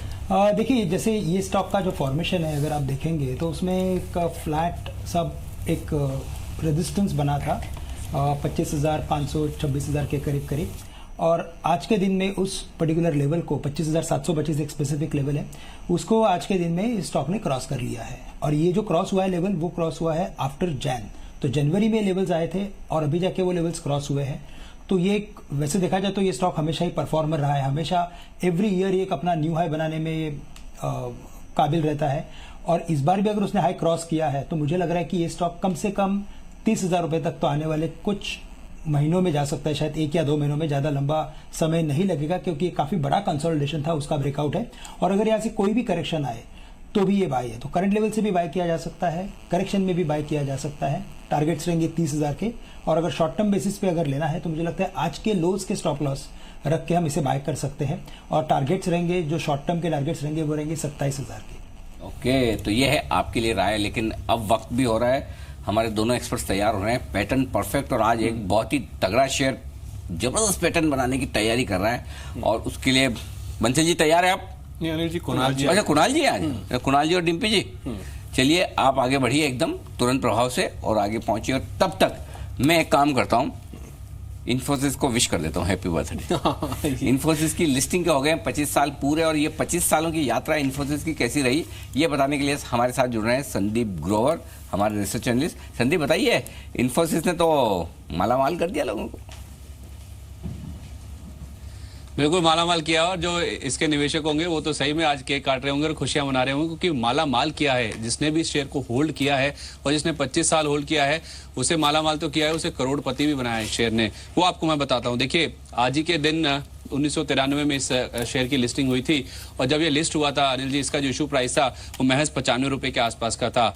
बावजूद इसके कि 100 रुपए के नीचे का इशू प्राइस था, लेकिन उस समय देखिए इस कंपनी को लेकर या तो भरोसा ज्यादा नहीं था, या तो फिर 95 रुपए की वैल्यू काफी ज्यादा लगती थी। इशू अगर आप देखें तो कुछ खास रिस्पॉन्स इसको देखने को नहीं मिला था, काफी मुश्किल से ये इशू सब्सक्राइब हुआ था। लेकिन इसे जिसने भी होल्ड किया है, अगर 25 साल इस कंपनी के साथ बिताए हैं, तो जाहिर सी बात है वो सही में मालामाल हुआ है, करोड़पति बना है। वो आपको मैं बताता हूं इस तरह से कि जब से इसकी लिस्टिंग हुई है 7 बार इस कंपनी ने बोनस इशू का ऐलान किया है। 6 बार 1:1 का बोनस दिया गया है, और 1 बार 3:1 का बोनस भी इस कंपनी ने डिक्लेयर किया था। 2004 में 3:1 का बोनस आया था, तो कुल मिला के 7 बोनस दिए गए हैं। और 1 बार इस कंपनी ने शेयर विभाजन यानी कि स्टॉक स्प्लिट की घोषणा भी करी थी 1999 में। एक शेयर को 2 शेयरों में विभाजित किया गया था। तो कुल मिला के अगर आपने एक शेयर भी खरीदा होता 95 रुपए का, तो इसमें अगर आप 7 बार बोनस को जोड़ लीजिए, एक जो स्टॉक स्प्लिट हुआ था उसको भी जोड़ लें, तो आपका जो एक शेयर था वो बढ़कर अब 384 शेयर के बराबर हो चुका है, और उसकी जो वैल्यू है वो तो आप देख ही रहे हैं, आज करीब 1250 रुपए के आसपास की है। तो अगर आपने 95 रुपए 25 साल पहले इस कंपनी में लगाए होते, तो उसकी आज की जो वैल्यू है वो 4.9 लाख के आसपास आती है। और अगर आपके पास उस समय पैसा था और भरोसा था, और आपने करीब 9,500 रुपए लगाए थे, 100 शेयर खरीदे थे, तो उसकी वैल्यू करीब 4.9 करोड़ के आसपास की है। तो कुल मिला के देखा जाए एक परफेक्ट एग्जांपल है इक्विटी कंपाउंडिंग का, या तो फिर लॉन्ग टर्म इन्वेस्टिंग का, जिसमें अगर आपने 25 साल होल्ड किया होता तो आपको दमखम रखती है ये कंपनी करोड़पति बनाने का। और जिन्होंने किया है निवेश, इनफैक्ट वो करोड़पति बने भी हैं। 9,500 रुपए लगभग 4 करोड़, सॉरी 5 करोड़, गजब। 5 करोड़ 4 करोड़ 90 लाख रुपए। लवली, शुक्रिया संदीप, बेहतरीन रिसर्च और सेलिब्रेशंस तो बनता है इन्फोसिस के लिए, इसमें कोई डाउट नहीं है, ये एकदम साफ है।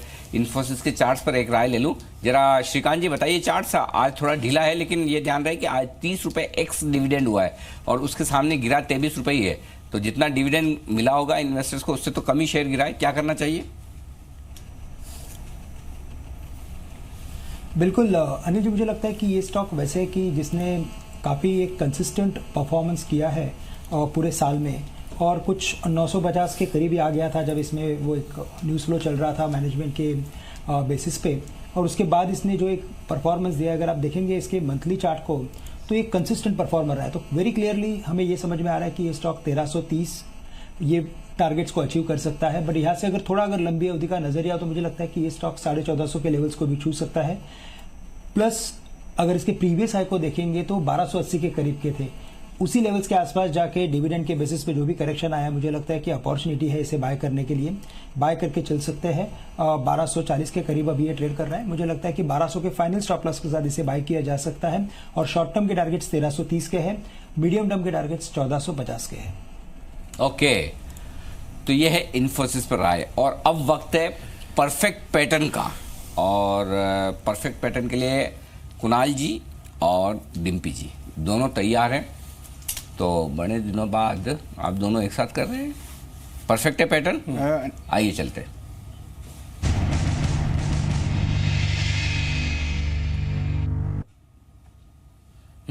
तो पैटर्न परफेक्ट चार्ट पर बताने के लिए कुणाल जी और डिम्पी जी। अनिल जी गैस करिए शेयर कौन सा है, इसमें डिम्पी जी की विशेष रुचि है। डिम्पी जी इनके के- सबसे करीबी है ये दिल के। और आपने शेयर का नाम लिया, मैंने आई मीन पहला क्यू दिया और डिम्पी जी ने हंसना शुरू किया। डिम्पी जी की स्माइल तो तुरंत एक ही शेयर पर निकलती है, बस जो बंसल जी बोलते तरल पदार्थ। बिल्कुल बिल्कुल। हाँ? क्या अरे क्या बात है, गजब। माय गॉड, इतना अच्छा मैं अंदाज लगा पाऊंगा मैंने भी नहीं सोचा था। लीक हो गया भाई। यूनाइटेड स्पिरिट्स या यूनाइटेड ब्रूअर्स, अब थोड़ा सा ये कंफ्यूजन है मेरे को। यूनाइटेड, ज्यादा चांस यूनाइटेड स्पिरिट्स का होगा जी, यूनाइटेड स्पिरिट। चलिए यूनाइटेड, वाह क्या बात है। डिम्पी, आपकी स्माइल ने सारा काम कर दिया दीदी। सर आपको सब चीज़ का पता ही है, और ये तो अब क्या बोले, मैं तो शब्द ही नहीं बोलने के लिए। यूनाइटेड स्पिरिट्स बस है। आप ये बता दीजिए कि आपको यूनाइटेड स्पिरिट्स ज्यादा पसंद है या यूबीएल ज्यादा पसंद नहीं, चार्ट के हिसाब से दोनों बेहतरीन है, इसमें कोई दो राय नहीं है, दोनों के दोनों। अच्छा, और बगैर चार्ट बहुत- के ज्यादा क्या पसंद? नहीं, यूनाइटेड स्पिरिट्स ज़्यादा ठीक है, इनका प्रोडक्ट पोर्टफोलियो भी ज़्यादा अच्छा है, और ये ज़्यादा बेहतर कंपनी भी है, तो ये थोड़ा सा ज़्यादा ध्यान देने वाली बात है। अच्छा, लेकिन इस पे अनिल जी आज हमने एक चार्ट पे जो इंपॉर्टेंट चीज़ें कुछ नोटिस की हैं। ये शेयर कई दिनों से चल भी रहा, ना केवल कई दिनों से चल रहा था, बल्कि लोगों का आकर्षक का केंद्र में बना हुआ है कि एक्चुअली में इन दोनों शेयर्स के अंदर हो क्या रहा है। उसमें से आज हम जरा इसके बारे में बात करेंगे, यूनाइटेड स्पिरिट्स के बारे में। बहुत इंपॉर्टेंट चीज़ें जो इसने कुछ दिन पहले भी दिखाई, और अब वापस एक ऐसा पैटर्न को ड्रॉ कर रहा है जो आपको माला माल कर सकता है। तो पैटर्न से माला माल होने का जो कंसेप्ट है ना, सिर्फ यही मिल रहा है आपको। उसमें एक तो यही है जो आपको यहाँ पे आपके सामने एक पैटर्न बना था। कुणाल जी, इसके बारे में पहले जरा मेरे को बताइए। देखिए- इसके बाद एक बड़ी बड़ी तेजी आई थी, तो ये समझना जरूरी है ऐसा क्या हो गया यहाँ पे और अब क्या हो रहा है। देखिए डिम्पी, ये तो इतिहास है, यानी कि ये तो हो चुका है, लेकिन फिर भी अगर अभी तक आप देखिए, हमने कई बार पैटर्न परफेक्ट में कई सारे स्टॉक्स की बात की, और अब तक हमारे दर्शक, मुझे पूरी उम्मीद है कि पहचान गए होंगे कि ये डबल बॉटम पैटर्न है। Yes. जो कि यहां पर बना था, और उसके बाद आपने बिल्कुल सही कहा कि तीव्र गति से ये काउंटर ऊपर गया, 4000 का हाई भी इसने लगाया, और अब ये यहां पर है। ये इसकी मौजूदा स्थिति है जहां पर कि 34-55 के आसपास उसके इर्द गिर्द चल रहा है। लेकिन अब इसमें एक विशेष पैटर्न विकसित हो रहा है, और ये जो पैटर्न है इसको ट्रायंगल पैटर्न कहा जाता है, क्योंकि जैसे एक त्रिकोण की जैसे ये यहां पर बन रहा है। लोअर पिक्स बन रहे हैं, यानी कि दो निचले शिखर बने हैं, और बॉटम्स आप देखें तो हायर बन रहे हैं। bottoms, और ये अगर आप इन दोनों को लाइन के जरिए जोड़ देंगे, जो कि अगले चार्ट में हम करके दिखाएंगे। मैं आप अगला चार्ट ड्रॉ कर दूं तो उससे ज्यादा अच्छी तरह से आपको दिखेगा। एक बार जरा सेकंड चार्ट दिखाएं जहां पे वो एक्चुअली ट्रायंगल भी बनेगा, उसमें हायर और लोअर एंड को हमने कनेक्ट किया है, और एक ऐसे लेवल पे आके खड़ा हो जाएगा जहां पे इंपॉर्टेंट है। ये वो लाइंस है जो ड्रॉ होती हुई दिख रही है, ये ऊपर की लाइन और ये नीचे की लाइन। अब बताएं। तो देखिए, अगर हाई स्कूल की मैथ्स याद हो तो उसमें कई तरह के त्रिकोण होते थे डिम्पी। एक होता था सिमेट्रिकल ट्रायंगल, एक असेंडिंग ट्रायंगल, डिसेंडिंग। ये सिमेट्रिकल है, यानी कि इसमें देखिए लोअर पिक्स बन रही हैं, बॉटम्स हायर बन रहे हैं, और ब्रेकआउट इस सप्ताह हो रहा है। और देखिए, बाजार में कमजोरी के बावजूद मैकडॉवेल्स जो है, ये यूनाइटेड स्पिरिट्स ये तेजी दिखा रहा है। ये जो ब्रेकआउट है, ये इसको बहुत ऊपर तक ले जाने की क्षमता रखता है। तो ये जो पैटर्न है कभी कभार बनता है, रेयर पैटर्न है, और इसका ब्रेकआउट आ जाने के बाद इसके परफॉर्मेंस के चांसेस बहुत ही हाई होते हैं। तो मेरी राय में यहाँ पर खरीदना चाहिए। ठीक है, ये वो कौन से लेवल है जहां पर आप कह रहे हैं कि ब्रेकआउट है या फिर देखिए, कंफर्मेशन? मौजूदा भाव पर ब्रेकआउट है, यानी कि ये जो 3400 के ऊपर जब तक ट्रेड कर रहा है तब तक ये ब्रेकआउट वैलिड है। ठीक है। 3400 के ऊपर ये ब्रेकआउट आया तो इसका पहला जो टारगेट है वो 3700 के आसपास है। दूसरा टारगेट 3850 बनता है। तो जो कि यहां से आप मान के चले कि करीबन 20% तक की तेजी की संभावना दिखती है यहां से। तो मुझे लगता है कि इन स्तरों पर डेफिनेटली बाय करना चाहिए। और ये जो पैटर्न है काफी वक्त लेकर के बना है, यानी कि इसको बनने में भी आप डिम्पी देखिए करीबन साल भर का समय लगा है। तो ये पैटर्न भी बहुत अच्छा असर दिखाएगा, लेकिन थोड़ा सा पेशेंस रखना होगा। ठीक है। अच्छा, इस लाइन का सिग्निफिकेंस एक बार मेरे को और बताइए, क्योंकि अब दर्शकों को पैसा बनेगा ऊपर से ही, लेकिन लाइन क्या भी नजदीक से दिखाओ ना, थोड़ी डार्क करके दिखाओ। ये लाइन आपको मैं फोकस कर देता हूँ ताकि आपको और थोड़ा क्लियर दिखेगा। लाइन दिख नहीं रही इस लाइन को हमने कनेक्ट किया है, तो इस लाइन का जरा मेरे को बेस बताइए। 3400 को तो आपने मेरे को बता दिया कि जब तक इसके ऊपर है तब तक ट्रेंड है, इसका मतलब क्या? देखिए डिप्पी, यहां हमने क्या किया है, एक आकृति चार्ट पर उभरती हुई नजर आ रही है। एक पैटर्न बना है जिसको इसको सिमेट्रिकल ट्रायंगल कहते हैं। सिमेट्रिकल ट्रायंगल में क्या चाहिए होता है, दो हायर बॉटम्स। ठीक है। जो आप, एक बॉटम ये है, दूसरा बॉटम ये है। ये वाला बॉटम जो बाद में बना है ये पहले से ऊंचा है, इसी वजह से हम इसको हायर बॉटम्स कह रहे हैं। और पीक्स को देखें जो कि शिखर बने हैं, तो आप देखिए सबसे ऊंचा पीक वो है ये, और ये वाला देखिए इससे नीचे बना है। तो ये दो लोअर पीक्स को जोड़कर एक रेखा डाली गई है, और इस लाइन को अब इस स्टॉक ने तोड़ दिया है। तो इस वजह से ये पैटर्न यहां पर बना, जिसका ब्रेकआउट अब आते हुए देख रहे हैं। तो मुझे लगता है कि बहुत ही अच्छा समय है इसको खरीदने। ठीक है, तो यूनाइटेड स्पिरिट्स इस समय जोरदार मजबूती और इस शेयर के अंदर बनती हुई दिखेगी। अनिल जी, एक और चीज है, ये 1 साल लगा है इस पूरे पैटर्न को बनने में, और अब आप कोई भी फंडामेंटल चीज इसके साथ जोड़ लीजिए, आपको कोई भी एक ऐसी चीज नहीं ढूंढने पर मिलेगी जो कम से कम इस साल इस शेयर को थोड़ा कमजोर कर पाए। एक सवाल मैं कुणाल जी को पूछना चाहता हूँ। कुणाल जी, ये आपके ये जो पैटर्न परफेक्ट है, ये अपने आप आपके चार्ट पे आया है कि आपको किसी ने प्रभावित किया इसे देखने के लिए? नहीं डिप्पी जी, बिल्कुल अनिल जी, किसी नाम निकल गया डिप्पी जी का। नहीं, कोई प्रभावित नाम नहीं निकल गया। ये पूरी तरह से डिस्क्लोजर है, कोई प्रभावित नहीं मुझे किया। मेरा जवाब मिल गया। अभी राकेश जी ने डिम्पी जी का दिल तोड़ दिया एनसीसी पर शॉर्ट करके। हाँ। तो मैंने कहा अभी डिम्पी जी को थोड़ी इससे सहानुभूति मिलेगी, तो इसी वजह से मैंने इसको कवर कर लिया। वैसे देखिए चार्ट बहुत दमदार है, इसमें कोई दो राय नहीं। रिसेशन प्रूफ शेयर है, तेजी हो या मंदी, हाँ। सुख हो या दुख, इसका प्रोडक्ट बिकता ही है। इसका प्रोडक्ट प्रोडक्ट से भले ही परहेज करें अनिल जी, लेकिन मुनाफे से नहीं करना। बिल्कुल बिल्कुल। तो 3450 पे एक बेहतरीन चार्ट बनता हुआ दिख रहा है, पैटर्न परफेक्ट। और हमारे पैटर्न परफेक्ट में कोशिश भी यही रहती है कि आपको न सिर्फ ये ट्रेडिंग वाले मौके तो हर रोज सुबह शाम मिलते ही हैं, लेकिन इन्वेस्टमेंट के बेहतरीन आइडियाज़ मिले। और कुणाल जी, जो हम कल बात कर रहे थे बंसल जी और आपकी जुगलबंदी की, अभी वो फाइनल हो गया है, डन। उसका नाम जुगलबंदी रहेगा। कमाल। सबसे ज़्यादा लोगों का रिस्पॉन्स जुगलबंदी पे आया है। तो ऐसे स्टॉक्स जहां पर बंसल जी और कुणाल जी दोनों एक मत हों, एक ही राय दें, चार्ट अलग अलग तरीके से देखें, अलग अलग वो मेथड से देखें, लेकिन राय एक आए, उसे हम कहेंगे जुगलबंदी। अब एक सवाल और है मेरा दर्शकों से, जरा मुझे ट्वीट करके बताएं, लिख के भेजें कि भाई वो जुगलबंदी जो आपको चाहिए वो इंट्राडे वाली चाहिए कि पोजिशनल, मतलब इन्वेस्टमेंट के हिसाब से चाहिए। मेरा तो ये रिक्वेस्ट था कि भाई पोजिशनल के हिसाब से दें।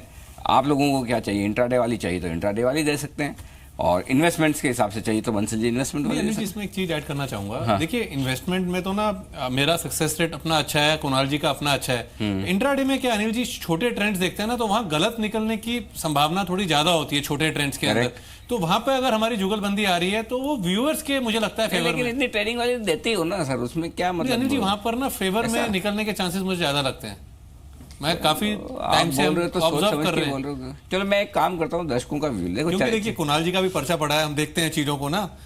कुणाल जी पर्चे पे आ गए? अच्छा, थोड़े दिनों में रजिस्टर में आ जाएंगे। नहीं जी, मैं पर्चे पे आ रहा हूँ। अच्छा, क्या है कि एक हारमोनी बनी रहेगी, आपका भी पर्चा है, डिम्पी जी का भी पर्चा है, दीपाली जी का भी पर्चा है। नहीं, चलिए तो एक काम करते हैं, हमारे दर्शकों को पूछते हैं, उन्हें इन्वेस्टमेंट वाले चाहिए जुगलबंदी या फिर डेली वाले चाहिए, लेकिन मिलेगा। और सोमवार से लॉन्च, सोमवार से एकदम, तो बिल्कुल परफेक्ट आपको मिलेगी जुगलबंदी चार्ट पर। और इसी से जुड़ी हुई एक और चीज है, एक तगड़ी रिसर्च आने वाली है। सुमित हमारे साथ आ चुके स्टूडियो में। सुमित, रिसर्च बताया, उससे पहले एक बार मैं फटाफट जो है बंसल जी का कोई कॉल आ रहा है? कॉल है अनिल जी, बाय कॉल है अनिल जी, BTSTT बताइए ना अनिल जी। मौजूदा स्तर है 1331 रुपए 50 पैसे, कोटक महिंद्रा बैंक।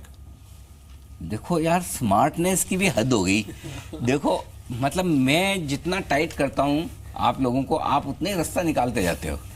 मैं ना पहले पूछता था बाय सेल बताओ, पहले बाय सेल बोलते हैं, फिर स्टॉक का नाम बोलते हैं, और जब तक प्राइस बोलते हैं तब तक बढ़ जाती है। तो आजकल बंसल जी स्मार्ट हो गए, बंसल जी पहले प्राइस बोलते हैं। नहीं अनिल जी, आप बढ़ा के लिखते हैं ना, तो अनिल आप मुझे अंडर एस्टिमेट मत करो। अनिल जी देखिए, ट्रेड मैंने आपके सामने निकाला है, छोटा स्टॉप लॉस। व्यूअर्स के इंटरेस्ट के लिए किसी भी लेवल तक जा सकता हूँ। मैं आपके टारगेट बढ़वा दूंगा, चिंता मत करो। लेकिन अनिल जी देखिए, स्टॉप लॉस मैंने कितना छोटा निकाला है, 1326 रुपए का अनिल जी, कोटक महिंद्रा बैंक में स्टॉप लॉस। रिलायंस की बड़े स्टॉप लॉस की कमी यहाँ पूरी कर दी है। राइट।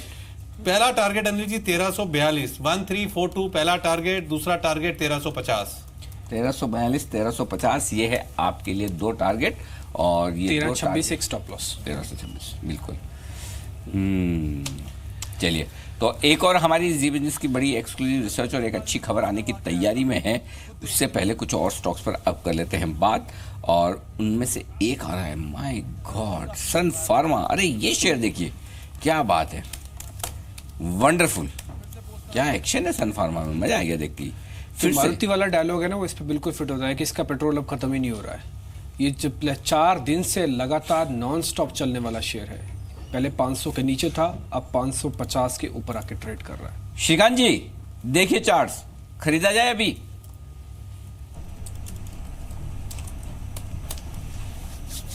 अनिल जी, अगर काफ़ी शॉर्ट टर्म व्यू हो तो लिया जा सकता है, क्योंकि जो नेक्स्ट टारगेट है, इमीडिएट टारगेट, वो मेरे चार्ट के बेसिस पे 570 के करीब के है, वहाँ पे एक बार प्रॉफिट बुक करना चाहिए, क्योंकि ये जो स्टॉक है वो 470 से चलते आया है, ऑलमोस्ट 20% जितनी राइज हो जाएगी, तो मुझे लगता है थोड़ा यहाँ पे वो रुक सकता है 570 के करीब करीब। बट अगर यहाँ पे अगर लंबे अवधि का अगर नज़रिया हो तो मुझे लगता है कि ये पूरे फार्मा स्पेस में काफ़ी अच्छी रिकवरी है और काफ़ी सारे स्टॉक्स में डबल बॉटम बना है, और उसमें जो आउट परफॉर्मिंग स्टॉक है वो है लुपिन लेबोरेटरीज।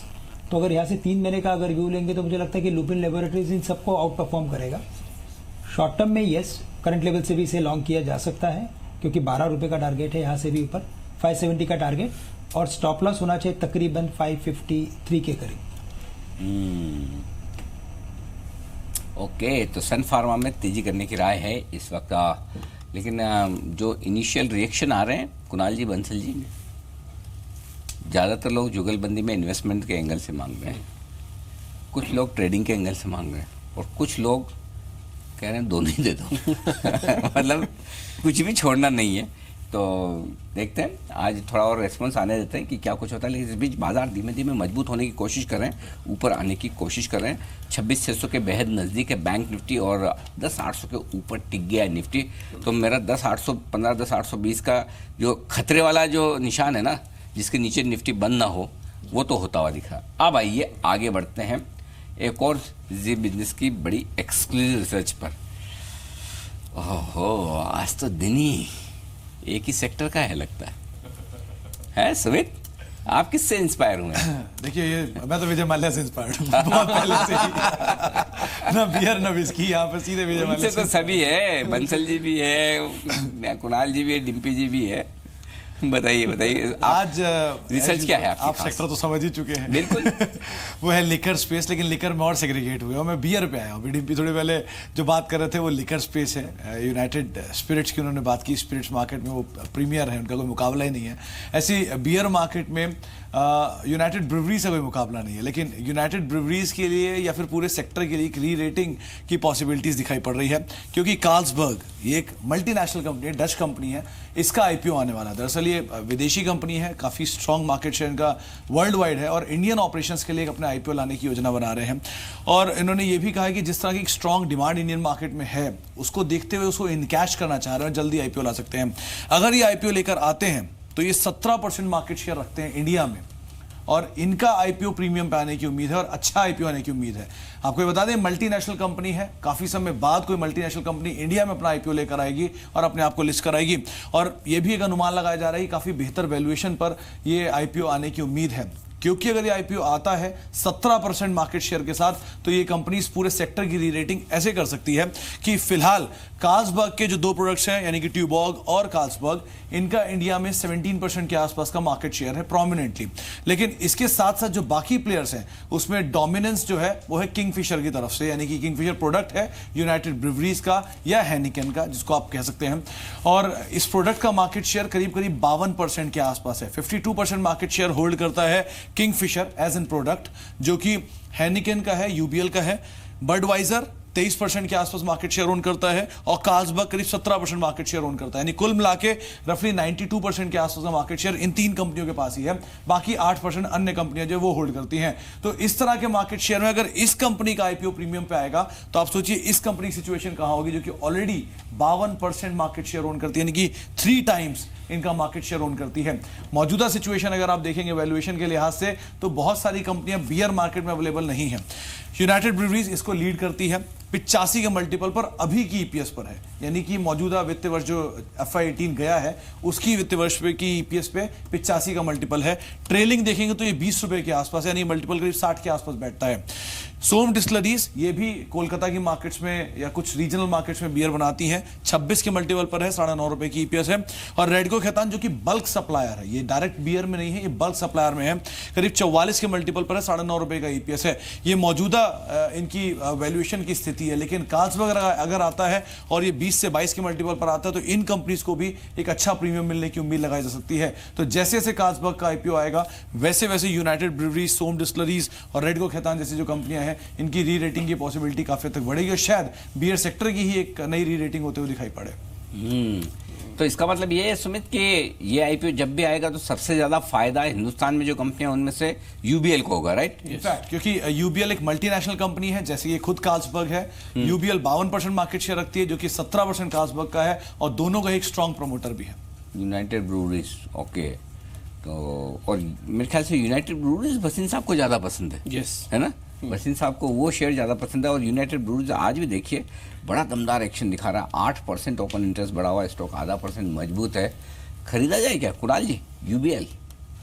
डेफिनेटली बाय करना चाहिए अनिल जी। बहुत मैं अभी बंसल जी को पूछूंगा, बंसल जी तो हाँ ही बोलने वाले हैं। यूनाइटेड स्पिरिट्स बाय सिग्नल है तो यूबीएल भी बाय सिग्नल हो गई होगा। डिम्पी जी तो हाँ बोलते ही हैं।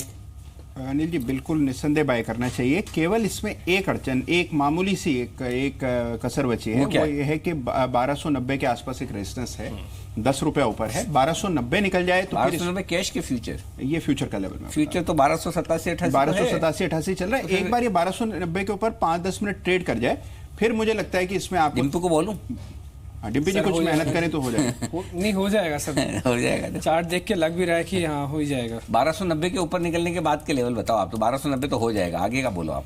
ठीक है, ये stock Anil ji uncharted territory में है, और इसके लिए जो लक्ष्य है वो मुझे लगता है कि 1325 तक ये जाना चाहिए। तो 1325 इसके लिए टारगेट है। हालांकि देखिए अनचार्टेड टेरिटरी में टारगेट देना थोड़ा सा मुश्किल होता है, हो गया लेकिन 1325 इसमें डेफिनेटली आता हुआ दिखेगा।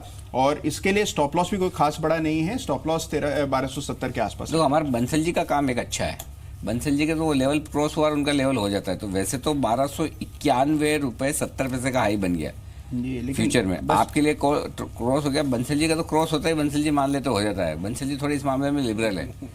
आपका हुआ है कि नहीं हुआ है? देखिए 90 के आसपास ही चल रहा है। एक 5 मिनट ये टिक जाए, ठहर जाए, बहुत बढ़िया हो। थोड़ा दिल बड़ा रखिए बंसल जी की तरह आप भी। इसमें कोई दो राय नहीं है, अगर ये शेयर चला ना अनिल जी तो बहुत 94। अब की बार तो मान लो कुणाल जी, अब की बार तो मान लो, हो गया। चलिए मान गए अनिल जी, अरे ये देखो कोशिश करने वालों की हार नहीं होती कभी, है ना? मैं छोड़ देता डिम्पी, है कि नहीं? अब ये बात कहने की हो सकती है, हाँ 10 पॉइंट जब आएगा तब आएगा, लेकिन कुणाल जी अब कॉन्फिडेंस से बोलो जरा। ये तो आपने 1325 गारंटीड, 1300 हो गया, अब तो कॉन्फिडेंस से बोलो सर। कॉन्फिडेंस है जी अनिल जी, कोई डाउट ही नहीं। जब आपने देखिए आवाज में फर्क देखा, 88 पे, 90 पे, 93 पे, अब 1300 पे देखिए आवाज में दम देखिए।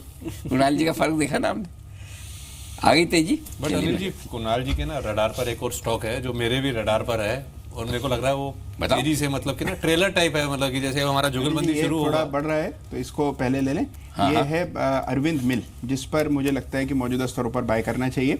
स्टॉप लॉस 1413 पर रखना है। ये बीटीएसटी कॉल है 1413। नहीं, अरविंद मिल 1400 हुई नहीं कभी आज तक। 413, हाँ 413 अनिल जी।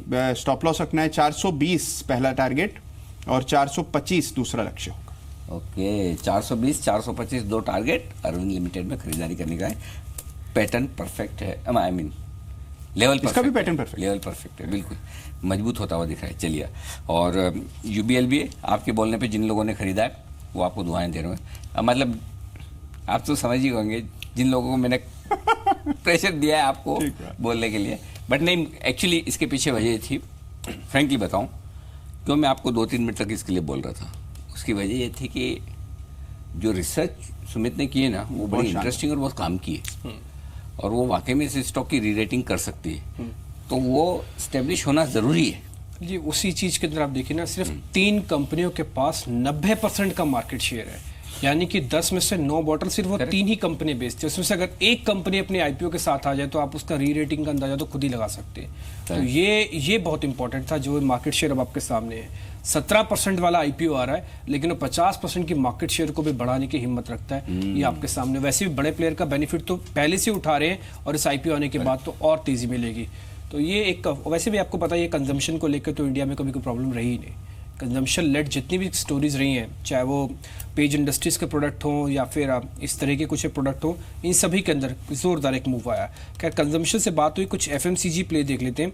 सिद्धार्थ सडानी हमारे साथ बने हुए हैं। सिद्धार्थ, एक चीज़ तो ठीक है कि कंजम्पशन को हमको एक स्ट्रॉन्ग मूव मिलता है, उसमें आपके पसंदीदा 2 शेयर कौन से हैं जिसमें आपको लगता है कि कंजम्पशन की लाइन बिल्कुल क्लियर है और इस पर हमको रहना है और आज ही प्लस करना है, या फिर इस पर रहे हम?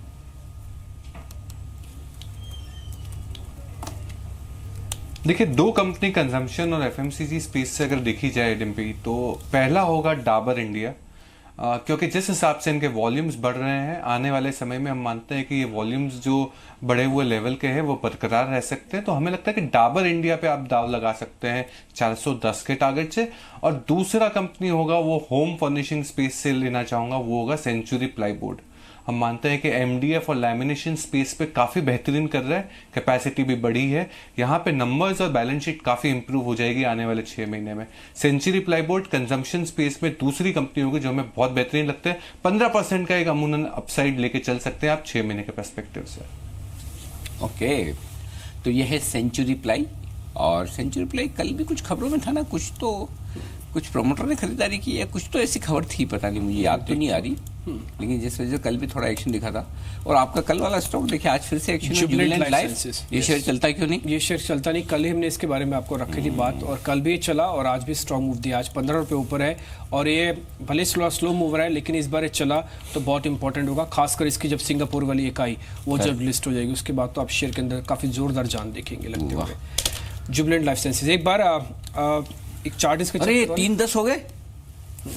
बैंक से बेनिफिट की भी तैयारी है भाई। अच्छा पहले, हाँ, जब तक आप चार्ट देख लीजिए, एक बार जरा जुबिलेंट लाइफ साइंसेज के चार्ट और देख लीजिए कुणाल। ये कल के बाद से काफी एक्शन में आ चुका है, अभी क्या करें? देखिए, बने रहना चाहिए डिम्पी, कोई दो राय नहीं है, बहुत ही बेहतरीन चार्ट स्ट्रक्चर है। अगर आप इसका मध्यम अवधि का चार्ट देखें तो बहुत ही बढ़िया लगता है मुझे, और मुझे लगता है कि काउंटर दोबारा से 1000 के ऊपर जाएगा। जो इसका हाई है 1020 के आसपास, वो लेवल्स इसमें देखने को मिलेंगे। थोड़ा पेशेंस चाहिए, धीरे धीरे चलता है, लेकिन इसको अगर आप होल्ड करके रखेंगे तो बाजार से बेहतर रिटर्न दे। ओके, ये है जुबिलेंट लाइफ। एक बार ये 810-15 के ऊपर बंद हो जाए ना, 820 का एक 820 है क्या?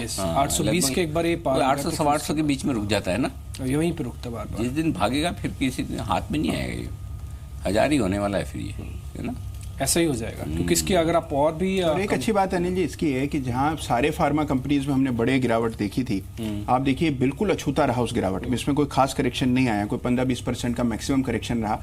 तो उस लिहाज से देखिए तो बहुत ही दमदार आउट परफॉर्मेंस, बेहतरीन है। लेकिन चलिए ये आपके लिए तैयारी कर दे कल की अभी से, कौन से वो स्टॉक्स है जो बैन में जा सकते हैं, बाहर आ सकते हैं, और कौन से ऐसे जो बैन में रहेंगे, कुछ नहीं करेंगे। 4 स्टॉक हैं बैन में, जेट, जस्ट डायल, DHFL और बलरामपुर। आइए आज की लिस्ट देख लेते हैं, बैन से बेनिफिट।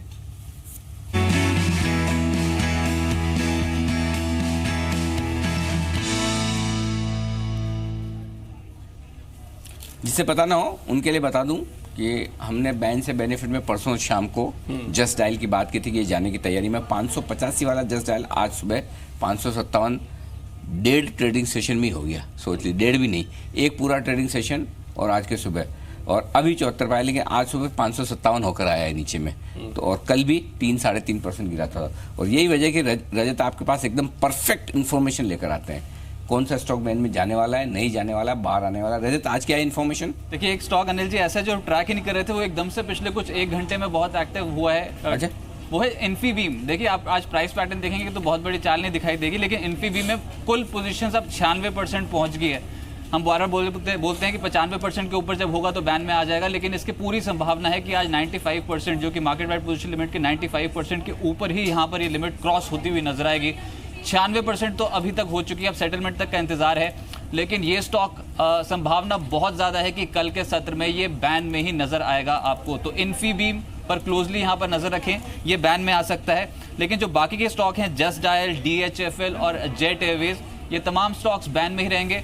हम कल भी यही बात कर रहे थे कि एक स्टॉक है बलरामपुर चीनी, ये धीरे धीरे करके इसमें ओपन इंटरेस्ट नेट पोजीशन जो है वो कम होती चली जा रही हैं, और अभी भी 81-82% के आसपास कुल मार्केट वाइड पोजीशंस पहुंची हैं। 80% के नीचे आएगा तो ये बैन से बाहर निकल सकता है। तो हो सकता है कि बलरामपुर चीनी कल बैन से बाहर हो जाए। तो आप कह रहे हो बलरामपुर के बाहर आने के चांस हैं और इन्फीबीम के बैन में जाने के चांस है। दोनों में मामला थोड़ा कच्चा पक्का है या पक्के तौर पे हो ही जाएगा? नहीं, ये इन्फीबीम का तो पक्का ही लग रहा है कि इन्फीबीम तो यहाँ पर कल बैन में ही नजर आएगा, क्योंकि अब तो जिस तरीके से पोजीशन बन रही है पिछले 1 घंटे में, हो सकता है कि बैन में डेफिनेटली कल के सत्र में नजर आए। तो अगले 10 मिनट आप फ्री है ना, कुछ कर तो नहीं रहे खास? नहीं, मेरे को पता है आप इन्फीबीम को बहुत क्लोजली ट्रैक करने को बोलेंगे। तो अगर कुछ ऐसा लगे आपको कि बैन में आ रहा है, जा रहा है, तो फिर सीधा स्टूडियो में आ जाइएगा, इंतजार मत कीजिएगा इन्विटेशन का, जहां भी लगे तुरंत आके बता दीजिएगा भी बैन में आ रहा है कि नहीं आ रहा है। ठीक है ना? हाँ, अभी मान के चलिए कि बैन में रहेगा कल। ठीक है, परफेक्ट है। चलिए, तो इन्फीबीम बैन में आने की पूरी तैयारी है और बलरामपुर के बाहर निकलने की भी तैयारी है। तो इन्फीबीम में कोई पोजीशन ली जा सकती है क्या? जरा श्रीकांत जी को पूछा जाए। श्रीकांत जी, बैन में जाने वाला है ये स्टॉक, ऐसा लग रहा है, लॉन्ग शॉट कुछ किया जाए कल के लिए, BTST या फिर STBT? अनिल जी, वैसे स्टॉक हमेशा ही काफ़ी स्पेकुलेटिव रहा है और अगर इसके ओवरऑल प्राइस पैटर्न को देखते हो तो जब भी ये ट्रेंड पकड़ता है उस ट्रेंड में वो कम से कम 10-15 टके का मूवमेंट दे के जाता है, इधर ऊपर हो या नीचे हो। इनफैक्ट अगर इस महीने का अगर पूरा चार्ट देखे या पिछले एक डेढ़ महीने का चार्ट देखते हो तो एक बात समझ में आती है कि इसमें एक प्रेशर बना हुआ है और जैसे अभी आपने बताया था कि ये बैन में जा रहा है, तो अगर इसका मैं फॉर्मेशन देखता हूँ तो मुझे समझ में आ रहा है कि इसने एक फॉल के बाद एक कंसोलिडेशन, बेरिश कंसोलिडेशन फॉर्मेशन बनाया है और उस बेरिशनेस में से अभी ये वापस डाउनसाइड ब्रेक हो रहा है, तो यकीनन इसमें शॉर्ट पोजीशन बना के जा सकते हैं। तो यहाँ पर इन्फीबीम में शॉर्ट पोजीशन बना के जाएं, लॉन्ग पोजीशन तेजी की तो बिल्कुल ना बनाएं। लेकिन इस बीच एक स्टॉक जो बड़ा एक्शन में आ रहा है वो है HOEC, Hindustan oil exploration corporation, HOEC। Assam में इस कंपनी का कारोबार है, इनके गैस फील्ड है वहाँ पर, और वहाँ पर कुछ बड़ी खबर आती हुई दिख रही है। अगस्त से इसका इन्होंने उत्पादन शुरू किया था। डिम्पी, बड़ी खबर है ये तो, है ना? इम्पॉर्टेंट खबर है क्योंकि इसका अगर उत्पादन हो रहा है और वो गैस फील्ड से उत्पादन हो रहा है तो ये इम्पॉर्टेंट है, क्योंकि अब गैस फील्ड शायद इनका ये दूसरा ऐसा फील्ड है जहाँ से भी ये उत्पादन करेंगे, एक जगह से और भी करते हैं ये, तो गैस को लेकर इम्पोर्टेंट है। अमूमन पहले ऑयल एक्सप्लोरेशन के लिए जानी जाती है, लेकिन गैस के भी इसके हैं 2 फील्ड, उसमें से एक दूसरा फील्ड है इसका उत्पादन आएगा। वैसे भी अनिल जी, इसके अगर के नंबर्स अगर आपने देखे होंगे तो बहुत शानदार नंबर आए थे। इसके हाफ ईयरली नंबर में प्रॉफिट में 200% का उछाल था और इसकी बिक्री भी करीब 170% से ज़्यादा बढ़ी थी। नंबर का बेस तो था ही था इसके पास, और एक शानदार रिटर्न देने वाला शेयर भी बना है। इसका 1 साल का रिटर्न भी मैं आपको बता दूं वो करीब 74% के आसपास का है। मुझे ये बताओ कि इस खबर की इतनी ज़्यादा अहमियत कैसे, मतलब क्या यहाँ पे जो प्रोडक्शन बढ़ने वाला है ये 50% प्रोडक्शन बहुत बड़ी बात है। 50% प्रोडक्शन बढ़ना मतलब मुनाफा 50% से ज़्यादा ही बढ़ेगा, जाहिर सी बात, क्योंकि ऐसा तो है नहीं कि प्रोडक्शन बढ़ने के साथ बहुत ज़्यादा खर्चे हैं।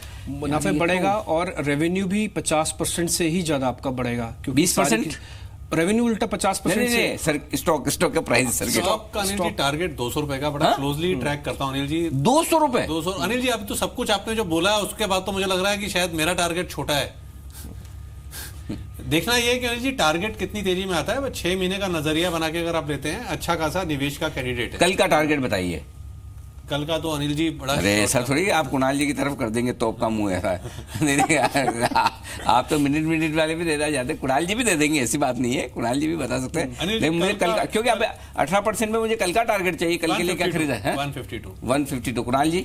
नहीं जी, रेजिस्टेंस है 152 के आसपास। स्टॉप लॉस बताइए। स्टॉप लॉस देखिए 135 पर रखना होगा। नहीं, 135 पर स्टॉप लॉस और 152 का टारगेट कल का। और एक और चीज, अच्छा, आप ये बोल रहे थे इसको बड़ी क्लोजली ट्रैक करते हैं, आप जरा बताइए फिर इस स्टॉक के बारे में। जो चीजें आपने बता दी वही चीजें बताता जो इसका लोगों को लगता है अनिल जी ऑयल एक्सप्लोरेशन, उससे ज्यादा काम इसका गैस एक्सप्लोरेशन का है। और जो चीज आपने बोली कि आउटपुट बढ़ेगा और ये बढ़ेगा, काफी बड़ा री रेटिंग का कैंडिडेट है। मतलब कि अगर मार्केट साइडवेज भी हो, गिर भी रहा हो, तो भी ये 6 महीने में इजीली 200 रुपए पार करने का पोटेंशियल रखता है। अच्छा, मार्केट गिर रहा हो तब भी? हाँ अनिल जी, अलग स्ट्रक्चर है। और चार्ट पर अनिल जी बहुत ही दमदार पैटर्न भी बना है। देखिए इसका जो लॉन्ग टर्म चार्ट है उस पर ग्राउंडिंग बॉटम पैटर्न बना है, जिसकी चर्चा कई बार राकेश जी कर चुके हैं। तो ब्रेकआउट बहुत दमदार। और ये ब्रेकआउट किस लेवल के ऊपर हुआ? ये ब्रेकआउट देखिए अभी इसी समय हो रहा है और ये लेवल जो है ये 140 का है, जहां पर कि इसमें रेजिस्टेंस थी जो कि क्रॉस हुई है। तो मुझे लगता है कि ये जो राकेश जी टारगेट दे रहे हैं ये बहुत जल्द आएगा। इनकी उम्मीद से भी पहले इसमें लेवल देखने को मिल सकता है। एक और इम्पोर्टेंट चीज़ जो हमको दिखी उसका शेयर होल्डिंग पैटर्न है। ये बिना प्रमोटर वाली कंपनी है, इसमें प्रमोटर ही नहीं है। ये नॉन इंस्टीट्यूशनल और FIs की holding. Oil India, oil exploration, oil India है ना इसमें? हाँ, इसमें ऑयल इंडिया, उसमें HDFC बैंक भी, HDFC लिमिटेड, हाँ, उसका करीब 10% स्टेक है इस कंपनी के अंदर। करेक्ट। हाँ, तो ये बहुत इंपॉर्टेंट है। और होल्डिंग FIs की करीब 5% के आसपास की बनती है। तो बिना प्रमोटर वाला ये शेयर है। और एक और चीज इसके अंदर है, इसके अंदर कोई भी शेयर प्लेज नहीं है, क्योंकि नॉन इंस्टीट्यूशनल के शेयर वैसे भी वुमन प्लेज होती है। पारिक साहब है ना, उनके फादर HT पारिक साहब थे। अच्छा, उन्होंने इस कंपनी की शुरुआत की थी। ओके, ये मेन चीज है ना, याद है ना? उन्होंने शुरुआत की थी। और कई लोग ये सोचते थे कि इतने तगड़े प्रमोटर होने के बाद भी ये शेयर बहुत वक्त लगाए, क्योंकि ये बिजनेस ही ऐसा है। उसमें वो क्या करेंगे, ऐसा थोड़ी आज खड्डा खोदा और गैस निकल गई। तो ये तो सब टाइम लगने वाले बिजनेस है, तो इसलिए इसमें लंबा टाइम लगा। लेकिन इंस्टीट्यूशनल प्रमोटर हैं और बढ़िया पेरेंटेज हैं, अच्छी कंपनी है, और आज इस बड़ी खबर के दम पर तेज दौड़ लगाता हुआ शेयर। जरा सिद्धार्थ जी को पूछ लेते हैं, वो ट्रैक करते हैं क्या, यदि हाँ तो उनकी राय है क्या। सिद्धार्थ जी जरा बताइए इसके बारे में।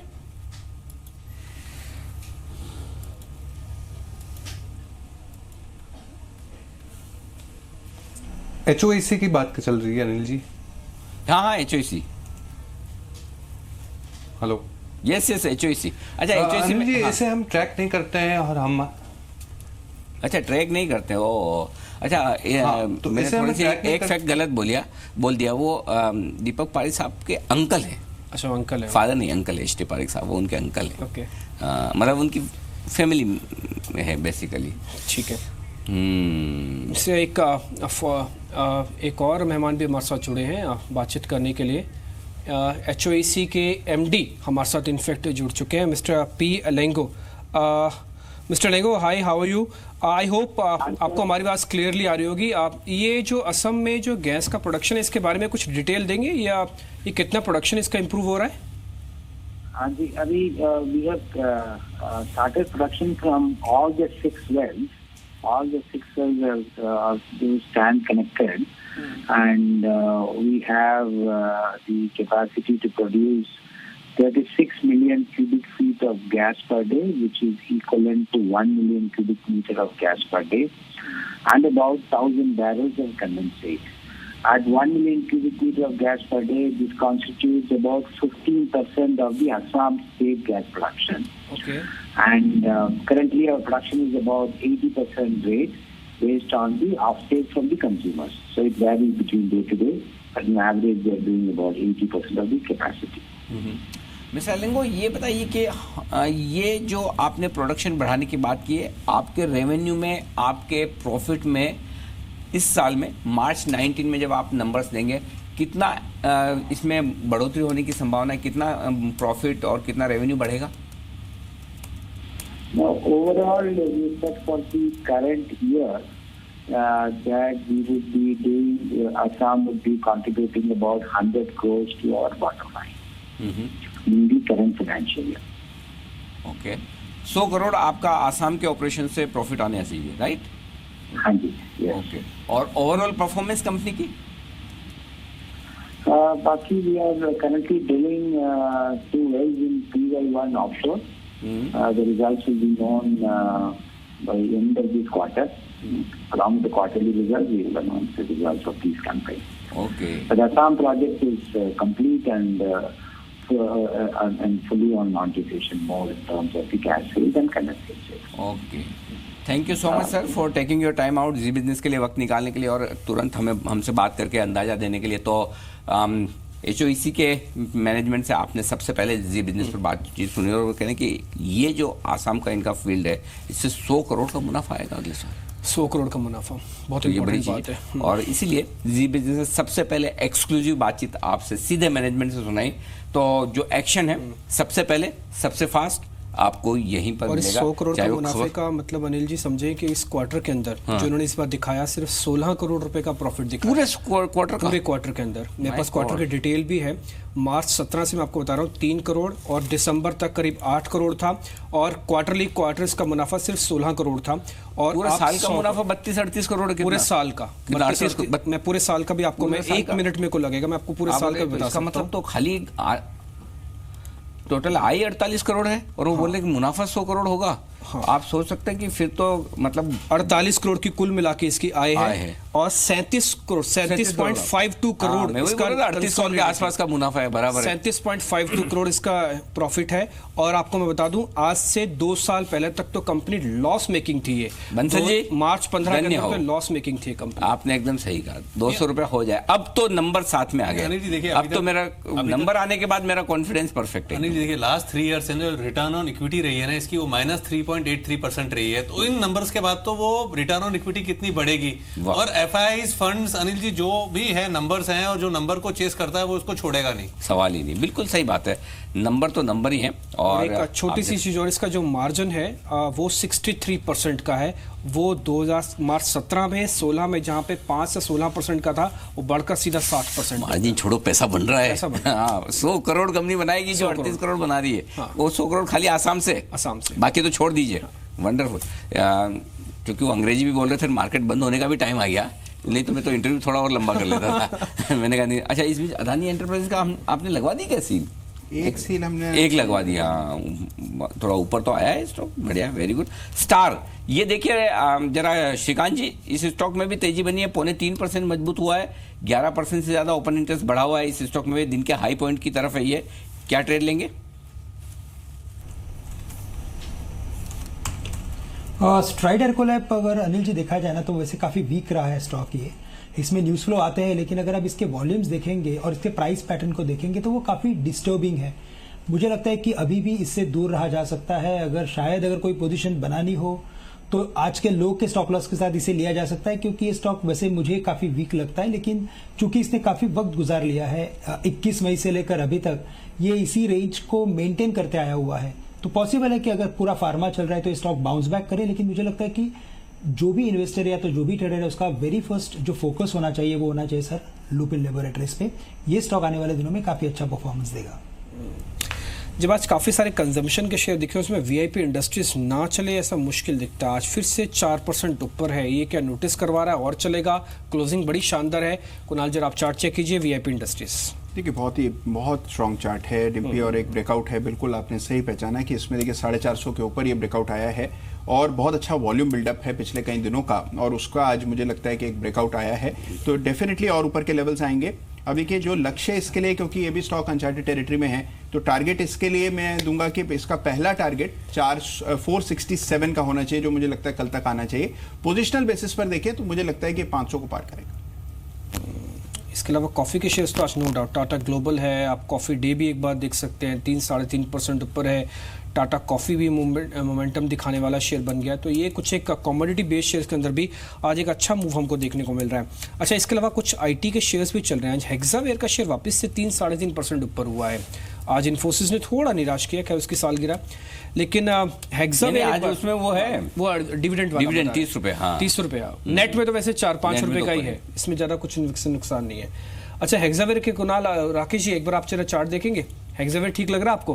आपने एक बार पहले भी रिकमेंड किया था, मेरे को याद है। देखिए डिम्पी, चार्ट स्ट्रक्चर पॉजिटिव है, नीचे में स्टॉक ने एक अच्छा सपोर्ट लिया है 438 के अराउंड, और टेक्निकली डिम्पी ऊपर में 7-8 रुपए की गुंजाइश बनी हुई है। 457 458 एक रेजिस्टेंस है जिसने ले रखा है डिम्पी। मेरा ऐसा मानना है 457 के लिए होल्ड करना चाहिए, और एक बार 457 के ऊपर डिसाइसिवली निकलता है तब एक नेक्स्ट लेग ऑफ अपमूव देखने को मिलेगा।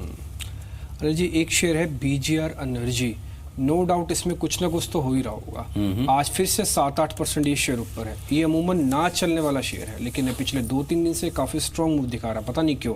खैर, इस बीच HOEC के बारे में आपको बता दें, ये सर्किट पे पहुंच गया, ये 20% की अब सर्किट पे HOEC पहुंच रहा है। 24 रुपए की मजबूती के साथ ये सर्किट पे आ गया शेयर। है ना जी बिजनेस की टीम सबसे फास्ट, सबसे तेज। न्यूज आती तुरंत मैनेजमेंट का फोन। पहले न्यूज हमने पढ़ी, डिम्पी ने एनालिसिस दे दिया, बंसल जी ने भी दे दिया। बंसल जी थोड़े दिनों तक आप इस तरह से करते रहे कि हम ऐसा समझेंगे आप हमारे स्टाफ हो। हम ऐसा समझने लग जाएगा, और उसके ऊपर फील करने लग गए। अच्छा, फील करने लगे, फिर तो और भी अच्छी बात है, फिर तो हम फ्री होकर उनसे पूछ सकते हैं। और उसके साथ साथ मैनेजमेंट से बातचीत, और मैनेजमेंट जब इतना बुलिश आउटलुक देखे जाए तो आपको फायदा होता है। इसके पीछे 4 लोगों का दिमाग और पूरी टीम का एफर्ट, तब जाके है ना। रिसर्च भी लगातार अपने इनपुट्स हमको देता रहा पीछे से, उन्होंने हमको IOC के बारे में बताया। देखिए डाउ फ्यूचर्स कब मंदी से तेजी में आ रहे हैं, सबसे पहले बताया।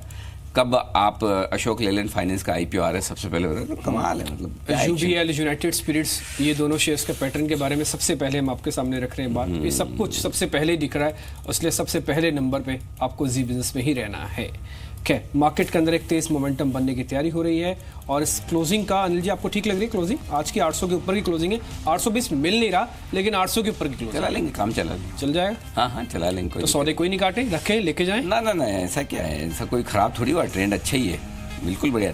खराब देखो, तेजी का सौदा तो आपको 10,775 के नीचे की क्लोजिंग पे काटना है। उसके पहले जो कुणाल जी ने भी कहा, जो मैंने भी कहा, तो वो क्लोजिंग बेसिस पे तो स्टॉप लॉस ट्रिगर हुआ ही नहीं अभी तक, इंट्राडे ही नहीं हुआ, क्लोजिंग यानी तो कि छोड़ो। प्रॉफिट बुकिंग फेड वेड जो भी बातें चल रही थी सब 45 पॉइंट में निपट गई।